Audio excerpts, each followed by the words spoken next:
ദൈവമായ കർത്താവ് അരുളി ചെയ്തു, മനുഷ്യൻ ഏകനായിരിക്കുന്നത് നന്നല്ല, അവന് ചേർന്ന ഇണയെ ഞാൻ നൽകും. ദൈവമായ കർത്താവ് ഭൂമിയിലെ സകല മൃഗങ്ങളെയും ആകാശത്തിലെ സകല പക്ഷികളെയും മണ്ണിൽ നിന്ന് രൂപപ്പെടുത്തി. അവയ്ക്ക് മനുഷ്യൻ എന്തു പേരിടുമെന്നറിയുവാൻ അവിടുന്ന് അവയെ അവന്റെ മുമ്പിൽ കൊണ്ടുവന്നു. മനുഷ്യൻ വിളിച്ചത് അവയ്ക്ക് പേരായി തീർന്നു. എല്ലാ കന്നുകാലികൾക്കും ആകാശത്തിലെ പറവകൾക്കും വയലിലെ മൃഗങ്ങൾക്കും അവൻ പേരിട്ടു. എന്നാൽ തനിക്കിണങ്ങിയ തുണയെ കണ്ടില്ല. അതുകൊണ്ട് ദൈവമായ കർത്താവ് മനുഷ്യനെ ഗാഢനിദ്രയിലാഴ്ത്തി ഉറങ്ങിക്കിടന്ന അവന്റെ വാരിയെല്ലുകളിൽ ഒന്നെടുത്തതിനു ശേഷം അവിടെ മാംസം കൊണ്ട് മൂടി.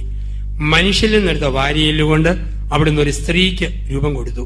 അവളെ അവന്റെ മുമ്പിൽ കൊണ്ടുവന്നു. അപ്പോൾ അവൻ പറഞ്ഞു, ഒടുവിലിതാ എന്റെ അസ്ഥിയിൽ നിന്നുള്ള അസ്ഥിയും മാംസത്തിൽ നിന്നുള്ള മാംസവും നരനിൽ നിന്ന് എടുക്കപ്പെട്ടതുകൊണ്ട് നാരി എന്ന് വിളിക്കപ്പെടും. അതിനാൽ പുരുഷൻ മാതാപിതാക്കളെ വിട്ട് ഭാര്യയോട് ചേരും, അവർ ഒറ്റ ശരീരമായി തീരും. പുരുഷനും അവന്റെ ഭാര്യയും നഗ്നരായിരുന്നു, പക്ഷെ അവർക്ക് ലജ്ജ തോന്നിയിരുന്നില്ല. ഈ ലോകത്തിലെ ആദ്യത്തെ കുടുംബത്തിന്റെ ചിത്രമാണ് ഉൽപ്പത്തി 2:18 മുതൽ 25 വരെയുള്ള വാക്യങ്ങൾ. ഈ ലോകത്തിൽ ആദ്യത്തെ കുടുംബം രൂപപ്പെടുന്ന ഭാഗമാണ് ഉൽപ്പത്തി 2:18 മുതൽ 25 വരെയുള്ള വാക്യങ്ങൾ. എല്ലാവരും പറയുന്ന ഒരു പരാതിയാണ്, പഴയതുപോലെ നല്ല മെത്രാന്മാരില്ല, പഴയതുപോലെ നല്ല അച്ഛന്മാരില്ല, പഴയതുപോലെ നല്ല ഡോക്ടർമാരില്ല, എഞ്ചിനീയേഴ്സ് ഇല്ല, അധ്യാപകരില്ല. ഒറ്റ മറുപടിയേ ഉള്ളൂ, പഴയതുപോലെ നല്ല അപ്പന്മാരില്ല, പഴയതുപോലെ നല്ല അമ്മമാരില്ല. ഇതാണ് പ്രശ്നം. പണ്ട് രാഷ്ട്രീയ നേതാക്കന്മാരുടെ പേര് കേട്ടാൽ നമുക്ക് രോമാഞ്ചം. മഹാത്മാഗാന്ധി, ജവഹർലാൽ നെഹ്റു, ഗോപാലകൃഷ്ണ ഗോഖലെ, വല്ലഭായ് പട്ടേൽ പേര് കേട്ടാൽ രോമാഞ്ചം. ഇന്ന് നമ്മുടെ നാട്ടിലെ ചില നേതാക്കന്മാര് പേര് കേട്ടാൽ രോമാഞ്ചം ഉണ്ടാകിയെന്ന് മാത്രമല്ല, ഉള്ള രോമം കൂടി കൊഴിഞ്ഞു പോകും. കാരണം നല്ല അപ്പനമ്മമാർക്ക് പിറന്നവര് രാഷ്ട്രീയത്തിൽ, സമൂഹത്തിൽ എല്ലായിടത്തും ഇന്ന് വളരെ കുറവാണ്. ദൈവം വളരെ വിലപ്പെട്ടതായിട്ട് കാണുന്നതാണ് കുടുംബം. അതുകൊണ്ടാണ് രണ്ടാം വത്തിക്കാൻ കൗൺസിൽ കുടുംബത്തെ വിളിച്ച വാക്ക് ഗാർഹിക സഭ എന്നാണ്. ഗാർഹിക സഭ.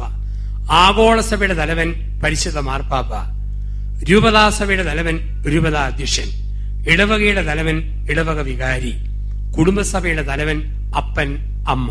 അതുകൊണ്ട് വത്തിക്കാൻ കൗൺസിൽ കുടുംബത്തെ വിളിച്ച വാക്ക് ഗാർഹിക സഭ. വീട് എങ്ങനെ പോകുന്നോ ലോകം അങ്ങനെയായിത്തീരും. വീട് നല്ലതാണോ, ലോകം നല്ലത്. വീട് മോശമാണോ, ലോകവും മോശം. നമുക്കറിയാം, വഴക്കുകളും ബഹളങ്ങളും ഒക്കെ തുടങ്ങുന്നത് വീട്ടിൽ നിന്നാണ്. 5 പഠിക്കുന്ന കുട്ടി വീട്ടിൽ വന്ന് അപ്പനോട് ചോദിച്ചു, അപ്പ ലോകമഹായുദ്ധങ്ങൾ ആരംഭിക്കുന്നത് എങ്ങനെയാണ്? അകത്ത് ഭാര്യയോട് ചൊരുക്കുള്ള അപ്പൻ അവൾ കേൾക്കാൻ വേണ്ടി പറഞ്ഞു, മോനെ, ചില രാജ്യങ്ങൾ മര്യാദയ്ക്കിരിക്കുമ്പം അയൽപക്കത്തെ ചില രാജ്യങ്ങൾ ചൊറിഞ്ഞുകൊണ്ട് വരും. അങ്ങനെയാണ് ലോകമഹായുദ്ധങ്ങൾ ആരംഭിക്കുന്നത്. ഭാര്യ തവിയും സ്പൂണുമായിട്ട് വരും. മക്കളെ, അങ്ങനെയല്ല. ഒതുങ്ങി കഴിയുമ്പം ചില രാജ്യങ്ങൾ തലമുണ്ടയ്ക്ക് നിരങ്ങാൻ തുടങ്ങും. അങ്ങനെയാണ് ലോകമഹായുദ്ധങ്ങൾ. അപ്പന് മനസ്സിലായി ഭാര്യ തനിക്കിട്ട് വെക്കുന്നതാ. അടി ചെടി കൊച്ച എന്നോടാണോ നിന്നോടാണോ ചോദിച്ചു. എന്നോട് ചോദിച്ചാൽ ഞാൻ തന്നെ പറയണം, കയറി പൊടിയുന്നത്. ഓ, ഞാൻ പറഞ്ഞു ഇഷ്ടപ്പെട്ടില്ലേ? പാത്രം ഒരു കുത്തും കുത്തി വാതിലും വലിച്ചടിച്ച് തള്ള അകത്തേക്ക് എഴുതി. കൊച്ചു പറഞ്ഞപ്പ ഇനി പറയണ്ട, എനിക്ക് മനസ്സിലായി ലോകമഹായുദ്ധങ്ങൾ ആരംഭിക്കുന്നത് എങ്ങനെയാണെന്ന്. വീട്ടിൽ സമാധാനമുണ്ടോ, ലോകത്ത് സമാധാനം. നമുക്കറിയാം, കുടുംബത്തിലൊക്കെ കൊച്ചു കൊച്ചു പ്രശ്നം ഉണ്ടാകുമ്പോഴാണ് ലോകത്ത് പ്രശ്നം. പുലികളുടെ കല്യാണം നടക്കുന്നു. 50 ആൺപുലികൾ 50 പെൺപുലികളെ കെട്ടുന്ന പുലിയുടെ കല്യാണം. പുലിയുടെ കല്യാണത്തിന് കുറേയേറെ ചുണ്ടലികൾ താഴെ നിന്ന് ഡാൻസ് കളിച്ചു. പുലി ചോദിച്ചു, പുലികളായ ഞങ്ങൾ കല്യാണം കഴിക്കും, എലികളായ നിങ്ങൾ എന്തിനാ ഡാൻസ് കളിക്കുന്നത്? ഒരു എലി പറഞ്ഞു, എങ്ങനെ ഡാൻസ് കളിക്കാതിരിക്കും? കല്യാണത്തിന്റെ അന്ന് ഞങ്ങളും പുലികളായിരുന്നു, പിന്നെയാണ് ഈ എലിയായിട്ട് മാറിയതെന്ന്. ഇപ്പൊ ലോകമഹായുദ്ധങ്ങൾ ആരംഭിക്കുന്നത് കുടുംബത്തിൽ പ്രശ്നം തുടങ്ങിയോ അവിടുന്ന് ആരംഭിക്കും. പത്രത്തിൽ പലപ്പോഴും നമ്മൾ വായിക്കുന്ന വാർത്തയാണ് തിരിച്ചറിയൽ പരേഡുകൾ. തിരിച്ചറിയൽ പരേഡ്. എവിടെയെല്ലാം പെൺവാണിഭ കേസുണ്ടോ അവിടെയെല്ലാം ഉണ്ട് തിരിച്ചറിയൽ പരേഡ്. ഈ ലോകത്തിലെ തിരിച്ചറിയൽ പരേഡ് 2012-ലും 2013-ലും അല്ല, ലോകാരംഭത്തിൽ ഏദൻ തോട്ടത്തിലാണ് ലോകത്തിലെ ആദ്യത്തെ തിരിച്ചറിയൽ പരേഡ് ആരംഭിച്ചത്. ആദ്യ പുരുഷനായ ആദം ഏകനും മൂകനും ദുഃഖിതനുമായിരുന്നു. അവൻ തീരുമാനിച്ചു. അപ്പോൾ ദൈവം തീരുമാനിച്ചു ഇവന്റെ ഏകാന്തത ഒന്ന് മാറ്റിക്കളയാം. ദൈവം പറഞ്ഞു, ആദമേ, ഇന്ന് വരെ ഞാൻ സൃഷ്ടിച്ചതിൽ ഏതെങ്കിലും ഒന്ന് നിനക്ക് ചേർന്നതുണ്ടോ എന്ന് ഒന്ന് പരിശോധിച്ച് നോക്കുക. എല്ലാ ജീവജാലങ്ങളെയും അവന്റെ അടുത്ത് കൊണ്ടുവന്നു. ഇടതുവശത്ത് ആദം, വലതുവശത്ത് എരുമ, ഒട്ടും ചേരിയല. പുറകിൽ ആദം, മുമ്പിൽ പിടിയാന, ശകലം പോലും ചേരിയല. ഒരു വശത്ത് ആദം, മറുവശത്ത് വെച്ചു പശുവിനെ നിർത്തി നോക്കി, ഒട്ടും ചേരിയല. ദൈവത്തിന് പിടികിട്ടി അടയ്ക്കാമ്പറിയും തേങ്ങാമ്പറിയും കൂടെ ചേരിയല. പക്ഷെ തങ്കച്ചനും തങ്കമ്മയും കൂടെ ശരിക്കും ചേരും. പുരുഷനെ ഗാഠനത്തിലാഴ്ത്തി. ബൈബിൾ തെളിച്ചു വായിച്ചോണം. ബൈബിളിൽ ചില വാക്കുകൾ ഒരിക്കലുണ്ടെങ്കിൽ പിന്നെ ഒരിക്കലും കാണുകയില്ല. അങ്ങനെ ഒരിക്കലുള്ളതും പിന്നെ ഒരിക്കലും കാണാത്തതുമായ ഒരു വാക്കാണ് ഗാഠനിദ്ര. ആർക്കാണിത് കിട്ടിയത്? ആണുങ്ങളുടെ വർഗത്തിന് കിട്ടിയ കാലമേതാ? പെണ്ണുങ്ങൾ ഭൂമിയിൽ ഉണ്ടാകുന്നതിന് മുമ്പ് ആണുങ്ങൾ അനുഭവിച്ച മഹാഭാഗ്യം ഗാഠനിദ്ര. ദൈവം പറഞ്ഞു, പൊന്നുമോനെ ഉറങ്ങടാ, ഉറങ്ങും. മനസ്സമാധാനത്തോടെയുള്ള നിന്റെ ഒടുക്കത്തെ ഉറങ്ങും. ഉറക്കം കെടുത്താനെണ്ണം വരുന്നു, സുഖമായിട്ട് കിടന്നുറങ്ങുക. ദൈവം തീരുമാനിച്ചു ഇവന്റെ എല്ലെടുക്കും. ദൈവം ഓർത്ത് എവിടുത്തെ എല്ലെടുക്കും? ആദ്യം ദൈവം കൈ ഓടിച്ചോടിച്ചെന്ന് ഇവന്റെ തലയെ പിടിച്ചു. ഇവിടുത്തെ എല്ലെടുത്താലോ? ദൈവം തന്നെ ഞെട്ടി പറയുകയോ, തലയിലെ എല്ലെടുത്ത് ഇവിടെ സൃഷ്ടിച്ചാൽ കക്ഷി കാലാകാലം ഇവന്റെ തലയെ കയറി നിരങ്ങും. അവിടെ തലയിലെ എല്ല് വേണ്ട. ദൈവം ഓടിച്ചോടിച്ച് കാലേ ചെന്ന് പിടിച്ചു. ഇവിടുത്തെ എടുത്താലോ? ദൈവം തന്നെ ഞെട്ടി പറയുകയോ, കാലയിലെ എല്ലെടുത്ത് ഇവിടെ സൃഷ്ടിച്ചാൽ കക്ഷി കാലാകാലം ഇവന്റെ ചവിട്ട് കൊണ്ട് കിടക്കേണ്ടി വരും. അതുകൊണ്ട് തലയണ രഹസ്യങ്ങൾ, അരമന രഹസ്യങ്ങൾ, അന്തിയുറങ്ങുന്ന ഹൃദയം, ഹൃദയത്തെ പൊതിയുന്ന വാരിയല്, ആ വാരിയലിൽ ഒന്ന് ഒടിച്ചിട്ട് സ്ത്രീക്ക് ജന്മം കൊടുത്തു. അവളെ നോക്കി അവൻ പറഞ്ഞു, എന്റെ അസ്ഥിയുടെ അസ്ഥി, മാംസത്തിന്റെ മാംസം. ഒരു സ്ഥലത്ത് ഞാൻ ധ്യാനത്തിൽ പറഞ്ഞു, ആദ്യ പുരുഷൻ ആദ്യ സ്ത്രീയെ നോക്കി പറഞ്ഞു, മോളെ, നീ എന്റെ അസ്ഥിയുടെ അസ്ഥിയും മാംസത്തിന്റെ മാംസവുമാ. ഇത് കേട്ട ഒരു സ്ത്രീ പറഞ്ഞു, എന്റെ അച്ഛ, കല്യാണം കഴിഞ്ഞ് ആദ്യത്തെ 5-6 മാസം എന്റെ കെട്ടിയവനും എന്നോട് പറഞ്ഞു, മോളെ, അസ്ഥിയുടെ അസ്ഥി, മാംസത്തിന്റെ മാംസം. പക്ഷെ അച്ഛാ, ഇന്ന് മട്ടുമാറി. നിങ്ങളുടെ വിലയ്ക്കകത്ത് അസ്ഥിയുടെ അസ്ഥി പോയിട്ട് ഗുസ്തിയുടെ ഗുസ്തിയാണ് നടക്കുക. ദൈവ ഉൽപ്പത്തി പുസ്തകത്തിൽ 3 ഉടമ്പടികൾ സ്ഥാപിക്കുന്നുണ്ട്. നമുക്കറിയാം 3 എന്ന അക്കത്തിന് സഭയിൽ വലിയ സ്ഥാനമാണ്. 3 എന്ന അക്കത്തിന് ബൈബിളിൽ വലിയ സ്ഥാനമാണ്. കാരണം ശിരസായ മിശിഹ ഉടലായ സഭയെ പത്രോസിനെ ഏൽപ്പിച്ചത് യോഹന്നാൻ 21 3 പ്രാവശ്യം ചോദിച്ചിട്ടാണ്. യോനാടുപുത്രനായ ശീമോനെ, ഇവർക്ക് അധികമായി നീ എന്നെ സ്നേഹിക്കുന്നു 3 പ്രാവശ്യം. മോശ സീനാമല കയറിയതിന്റെ 3-ാം ദിവസമാണ് ദൈവപ്രമാണം കിട്ടിത്തുടങ്ങിയത്. കാനായിൽ 3-ാം ദിവസം കല്യാണ സദ്യ നടന്നു. യോനാ പ്രവാചകൻ മത്സ്യത്തിന്റെ ഉദരത്തിൽ 3 നാൾ കിടന്നു. യേശു പറഞ്ഞു, ദേവാലയം തകർത്താൽ 3-ാം ദിവസം ഞാനിത് വീണ്ടും ഉദ്ധരിക്കും. തന്നെയുമല്ല, 3ന്റെ ഒരു മഴവില്ല് ബൈബിളിലുണ്ട്. ലൂക്കാസ് സുവിശേഷത്തിന്റെ 2 മഴവില്ല് ആരംഭിച്ചു. ദേവാലയത്തിൽ യേശുവിനെ സമർപ്പിച്ചിട്ട് 3 ദിവസത്തേക്ക് അവനെ കാണാതെ പോയി. 3-ാം നാളിൽ കണ്ടെത്തി.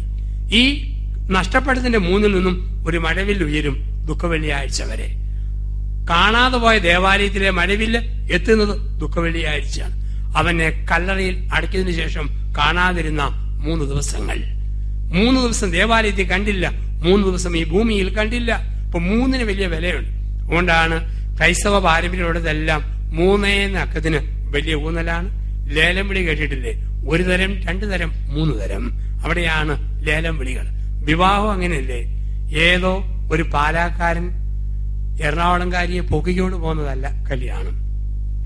ഏതോ കാഞ്ഞിരപ്പള്ളിക്കാരൻ ചങ്ങനാശ്ശേരിക്കാരിയെ എടുത്തുകൊണ്ട് പോയതല്ല കല്യാണം.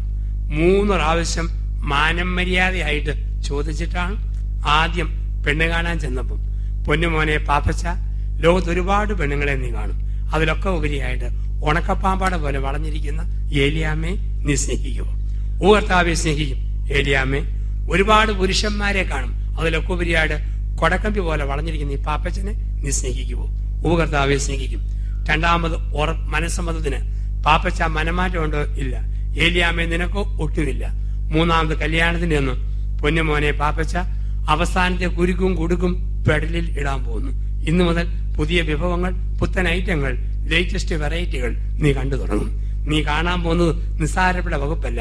ഐശ്വര്യ റായ്, പ്രിയങ്ക ചോപ്ര, സുഷ്മിത സെൻ, മിസ് വെനിസില, സാനിയ മിർസ, പാർവതി ഓമനക്കുട്ടൻ, ഒത്തിരി എണ്ണത്തെ കാണും. അതിലൊക്കെ ഉപരി ഈ ഉണക്കപ്പാമ്പാടയെ നീ സ്നേഹിക്കുവോ? ഉപകർത്താവെ, സ്നേഹിക്കും. മോളെ, നീയും കാണും. ക്രിക്കറ്റ് താരങ്ങൾ, സിനിമാ താരങ്ങൾ, മിനിമം തുണി കഷ്ടപ്പെട്ടെടുക്കുന്ന പരസ്യക്കാർ ആൺപിള്ളാര്, അതിലൊക്കെ ഉപരി ഈ കൊടക്കമ്പി പാപ്പച്ചനെ നീ സ്നേഹിക്കുമോ? ഉപകർത്താവെ സ്നേഹിക്കും. 3 പ്രാവശ്യം ചോദിച്ചുറപ്പിച്ചിട്ടാണ് പുരുഷനെ സ്ത്രീക്കും സ്ത്രീക്ക് പുരുഷനെ തന്നത്. അതും കൗതാശികമായി ദൈവം ചേർത്ത് വെച്ചു. വർഷങ്ങൾക്ക് മുമ്പ് കേരള രാഷ്ട്രീയത്തിലെ നേതാവായിരുന്ന KM ജോർജിന്റെ മകളുടെ വിവാഹത്തിൽ മൂവാറ്റുപുഴയിൽ ഞാനും പങ്കെടുക്കുന്നു. 3 പേര് ആശംസാ പ്രസംഗം പറഞ്ഞു. 1 EMS, 2 വലത് കമ്മ്യൂണിസ്റ്റ് പ്രസ്ഥാനത്തിന്റെ അനിശ്ചിത നേതാവായിരുന്ന MN ഗോവിന്ദൻ നായർ, 3 കേരള മനസാക്ഷിയുടെ പര്യായമായ MP മന്നൻ സാർ. 3 പേരും ആശംസാ പ്രസംഗം പറഞ്ഞു. EMS പറഞ്ഞ, മക്കളെ, വിവാഹം 2 ധ്രുവങ്ങളുടെ ഉരുമലാണ്, പൊട്ടിത്തെറിക്കാതിരിക്കാൻ അഡ്ജസ്റ്റ് ചെയ്ത് ജീവിക്കണം.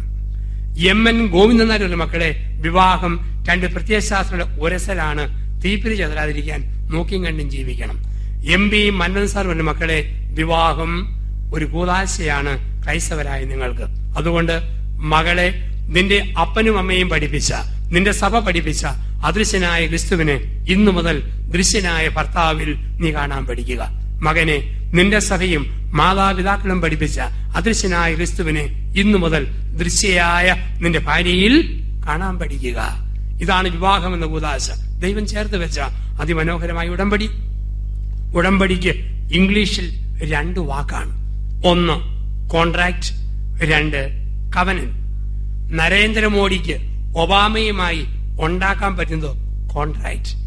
മോശയ്ക്ക് ദൈവവുമായി ഉണ്ടാക്കാൻ പറ്റിയത് കവനന്റ്. 2 വശത്തും മനുഷ്യരാണെങ്കിൽ അത് കോൺട്രാക്ട്. ഒരു വശത്ത് മനുഷ്യനും മറുവശത്ത് ദൈവവുമാണെങ്കിൽ അത് കവനന്റ്. എങ്കിൽ ഹൈന്ദവ വിവാഹം ഒരിക്കലും കവനന്റ് അല്ല, വെറും കോൺട്രാക്ട് മാത്രമാണ്. കാരണം ഇന്ത്യൻ നിയമത്തിൽ 1857 ഹിന്ദു മാരേജ് ആക്ട് പ്രകാരമാണ് ഹിന്ദുവിന്റെ കല്യാണം നടക്കുക. അതിന് പ്രകാരം കോൺട്രാക്ട് പാലിക്കാൻ ഒരാൾ പരാജയപ്പെട്ടാൽ ഓട്ടോമാറ്റിക്കായിട്ട് കോൺട്രാക്ട് ഇല്ലാതാകും. കഴിഞ്ഞ വർഷം ഡൽഹിയിൽ RSS നേതാവ് മോഹൻ ഭാഗവത് ഇന്ന് പരസ്യമായി മദർ തെരേസയെ തെറി പറഞ്ഞവൻ അന്ന് പറഞ്ഞൊരു വാക്കുണ്ട്, ഒരു ഹിന്ദുവിന്റെ ഭാര്യ ഭർത്താവിനെയും മക്കളെയും നോക്കിയില്ലെങ്കിൽ അവളെ അവൻ ഉപേക്ഷിക്കണം. ഭാര്യയും മക്കളെ നോക്കാതെ കെട്ടിയവനെ ഭാര്യ ഉപേക്ഷിക്കണം. ഇതാണ് ഹൈന്ദവ കാഴ്ചപ്പാട്. ഇത് RSS നേതാവ് ഡൽഹിയിൽ പരസ്യമായിട്ട് പറഞ്ഞു. കാരണം അവർക്ക് വിവാഹമോചനം എളുപ്പമാണ്, അത് വെറും ഒരു കോൺട്രാക്ട് മാത്രമാണ്. മുസൽമാന്റെ കല്യാണം വ്യക്തി നിയമമാണ്, ശരിയത്ത് വ്യക്തി നിയമം. ശരിയത്ത് വ്യക്തി നിയമ പ്രകാരം ഒരു മുസൽമാന് ഒരു സമയം 4 ഭാര്യമാരെ വെച്ചുകൊണ്ടിരിക്കാം. 5ാമതൊരുത്തിയെ എക്സ്ട്രാ ഫിറ്റിംഗ് നടത്തണമെങ്കിൽ 4 ഒരുത്തിയുടെ തലയിൽ ഇടത് കൈ വെച്ച് 3 പ്രാവശ്യം തലാഖ് തലാഖ് തലാഖ് എന്ന് എഴുതിയാൽ തലേ കയറി ഇവിടെ ഇറക്കി വിടാം. മുസൽമാൻ എളുപ്പമാണ്. പക്ഷെ നമുക്കത് പറ്റിയല്ലോ. മത്തായി 19:6. ക്രൈസ്തവന് ഡൈവോഴ്സ് ഇല്ല. ഭാഷ അറിയത്തില്ലാത്തവൻ പറയും ഡൈവോഴ്സ് കിട്ടി. അത് പദത്തിന്റെ അർത്ഥം അറിയത്തില്ലാഞ്ഞിട്ടാണ്. ക്രൈസ്തവന് സെപ്പറേഷനേ ഉള്ളൂ. ഹിന്ദുവിന് ഡൈവോഴ്സ്, മുസൽമാന് ഡൈവോഴ്സ്, ക്രൈസ്തവന് സെപ്പറേഷൻ. അകലാനേ പറ്റൂ. ദൈവം യോജിപ്പിച്ചത് മനുഷ്യന് മുറിക്കാൻ പറ്റുകയില്ല. ഇതാണ് കൗതാശികമായ ബന്ധമെന്ന് പറയുക. ഒരു ഉടമ്പടിയാകണോ അതിന് 4 കാര്യങ്ങൾ ആവശ്യമാണ് നിയമപ്രകാരം. 1 നൽകൽ, 2 സ്വീകരിക്കൽ, 3 പരസ്പരം പ്രയോജനകരം, 4 നിയമസാധുത. ഇത് 4 വിഭാഗത്തിലുണ്ട്. നൽകൽ, സ്വീകരിക്കൽ, പരസ്പരം പ്രയോജനകരം, നിയമസാധുത. വിവാഹത്തിൽ പുരുഷൻ തന്നെ ഭാര്യയ്ക്കും ഭാര്യ തന്നെ ഭർത്താവിനും നൽകുന്നു. നൽകൽ. അവൻ അവളെ സ്വീകരിക്കുന്നു, അവൾ അവനെ സ്വീകരിക്കുന്നു. സ്വീകരിക്കൽ. 2 പേരും ഒരുമിച്ച് പുതിയ കുടുംബം പണിയുന്നു. പരസ്പരം പ്രയോജനകരം. സഭയുടെ കൂതാശയ്ക്ക് ലീഗൽ വാലിഡിറ്റി, നിയമസാധുത. ഇതെല്ലാം കൂടി വിഭാഗത്തില്. പ്രിയപ്പെട്ടവരെ, ഉൽപ്പത്തി പുസ്തകത്തിൽ ദൈവമായ കർത്താവ് 3 ഉടമ്പടികളാണ് സ്ഥാപിച്ചത്. ലോകാരംഭത്തിൽ ദൈവം സ്ഥാപിച്ച 3 ഉടമ്പടികൾ. അതിൽ 1ാമത്തെ ഉടമ്പടി വിവാഹ ഉടമ്പടിയാണ്. ബാക്കിയെല്ലാം പട്ടവും സന്യാസവും ഒക്കെ ഇത് കഴിഞ്ഞു വന്നതാ. ആദ്യത്തെ ഉടമ്പടി പ്രധാനപ്പെട്ടത് കല്യാണത്തിലെ ഉടമ്പടിയാണ്. ഉൽപ്പത്തി 2:23. ഇതാണ് ലോകത്തിലെ ആദ്യത്തെ ഉടമ്പടി. ആദ്യ പുരുഷൻ ആദ്യ സ്ത്രീയെ നോക്കി പറഞ്ഞ വാക്ക്, മോളെ, നീ എന്റെ അസ്ഥിയുടെ അസ്ഥിയും മാംസത്തിന്റെ മാംസവും. 2ാമത്തെ ഉടമ്പടി ഉൽപ്പത്തി 9 ദൈവവും നോഹയും തമ്മിൽ. ഇനിമേൽ ജലപ്രളയത്തിലൂടെ ഭൂമുഖത്തെ നശിപ്പിക്കില്ലെന്ന് കാണിക്കുവാൻ ദൈവം വാനവിധാനത്തിൽ ഒരു മഴവില്ല് വിരിയിച്ചു. 2ാമത്തെ ഉടമ്പടി ഉൽപ്പത്തി 9. മൂന്നാമത്തെ ഉടമ്പടി ഉൽപ്പത്തി പുസ്തകത്തിന്റെ 12-ാം അധ്യായത്തിലാണ്. ദൈവവും അബ്രഹാമും തമ്മിൽ. അബ്രഹാമേ, നീ എന്നെ അനുസരിച്ചാൽ ഞാൻ നിന്നെ അനുഗ്രഹിക്കും. നീ എന്നെ അനുസരിച്ചാൽ ഞാൻ നിന്നെ അനുഗ്രഹിക്കും. 3 ഉടമ്പടികൾ ദൈവം സ്ഥാപിച്ചു. പ്രിയപ്പെട്ടവരെ, ഉടമ്പടി ഗൗരവമുള്ളതായതുകൊണ്ട് പ്രായപൂർത്തിയാകാതെ ഉടമ്പടി സ്ഥാപിക്കാൻ പറ്റിയല്ല. 5-ൽ പഠിക്കുന്ന കുട്ടിയോട് സാറി വെച്ച്, മോനെ, ഇന്ത്യയെ നയിക്കുന്ന ഭരണാധികാരികളെ തെരഞ്ഞെടുക്കാൻ വയസ്സ് എത്രയാകണം? അവൻ പറഞ്ഞു 18. ഒരു ഭാര്യയെ നയിക്കുന്ന ഭർത്താവാകാൻ വയസ്സ് എത്രയാകണം? അവൻ പറഞ്ഞു 21. എന്തു പാഠമാ നീ പഠിച്ചത്? അവൻ പറഞ്ഞു, സാറെ, ഒരു പാഠം പഠിച്ചു. ഒരു പെമ്പർനോത്തിയെ നയിക്കുന്ന എളുപ്പം ഇന്ത്യ രാജ്യത്തെ മൊത്തം നിയന്ത്രിക്കുന്നതെന്ന് എനിക്ക് പിടികിട്ടി. കാരണം ഇന്ത്യയെ നയിക്കുന്നവരെ തെരഞ്ഞെടുക്കാൻ വയസ്സ് 18, ഭാര്യയെ നോക്കണമെങ്കിൽ വയസ്സ് 21.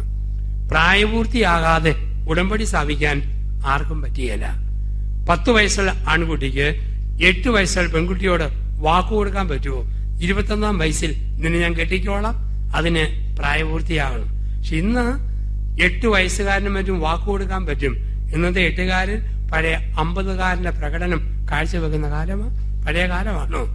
പണ്ടൊക്കെ 3 പഠിക്കുന്ന കുട്ടികളോട് ടീച്ചർ പറയുക, നീ ഇനി വർത്തമാനം പറഞ്ഞാൽ നിന്നെ പെണ്ണുങ്ങളെ ബെഞ്ചെ കയറ്റിയിരുത്തും.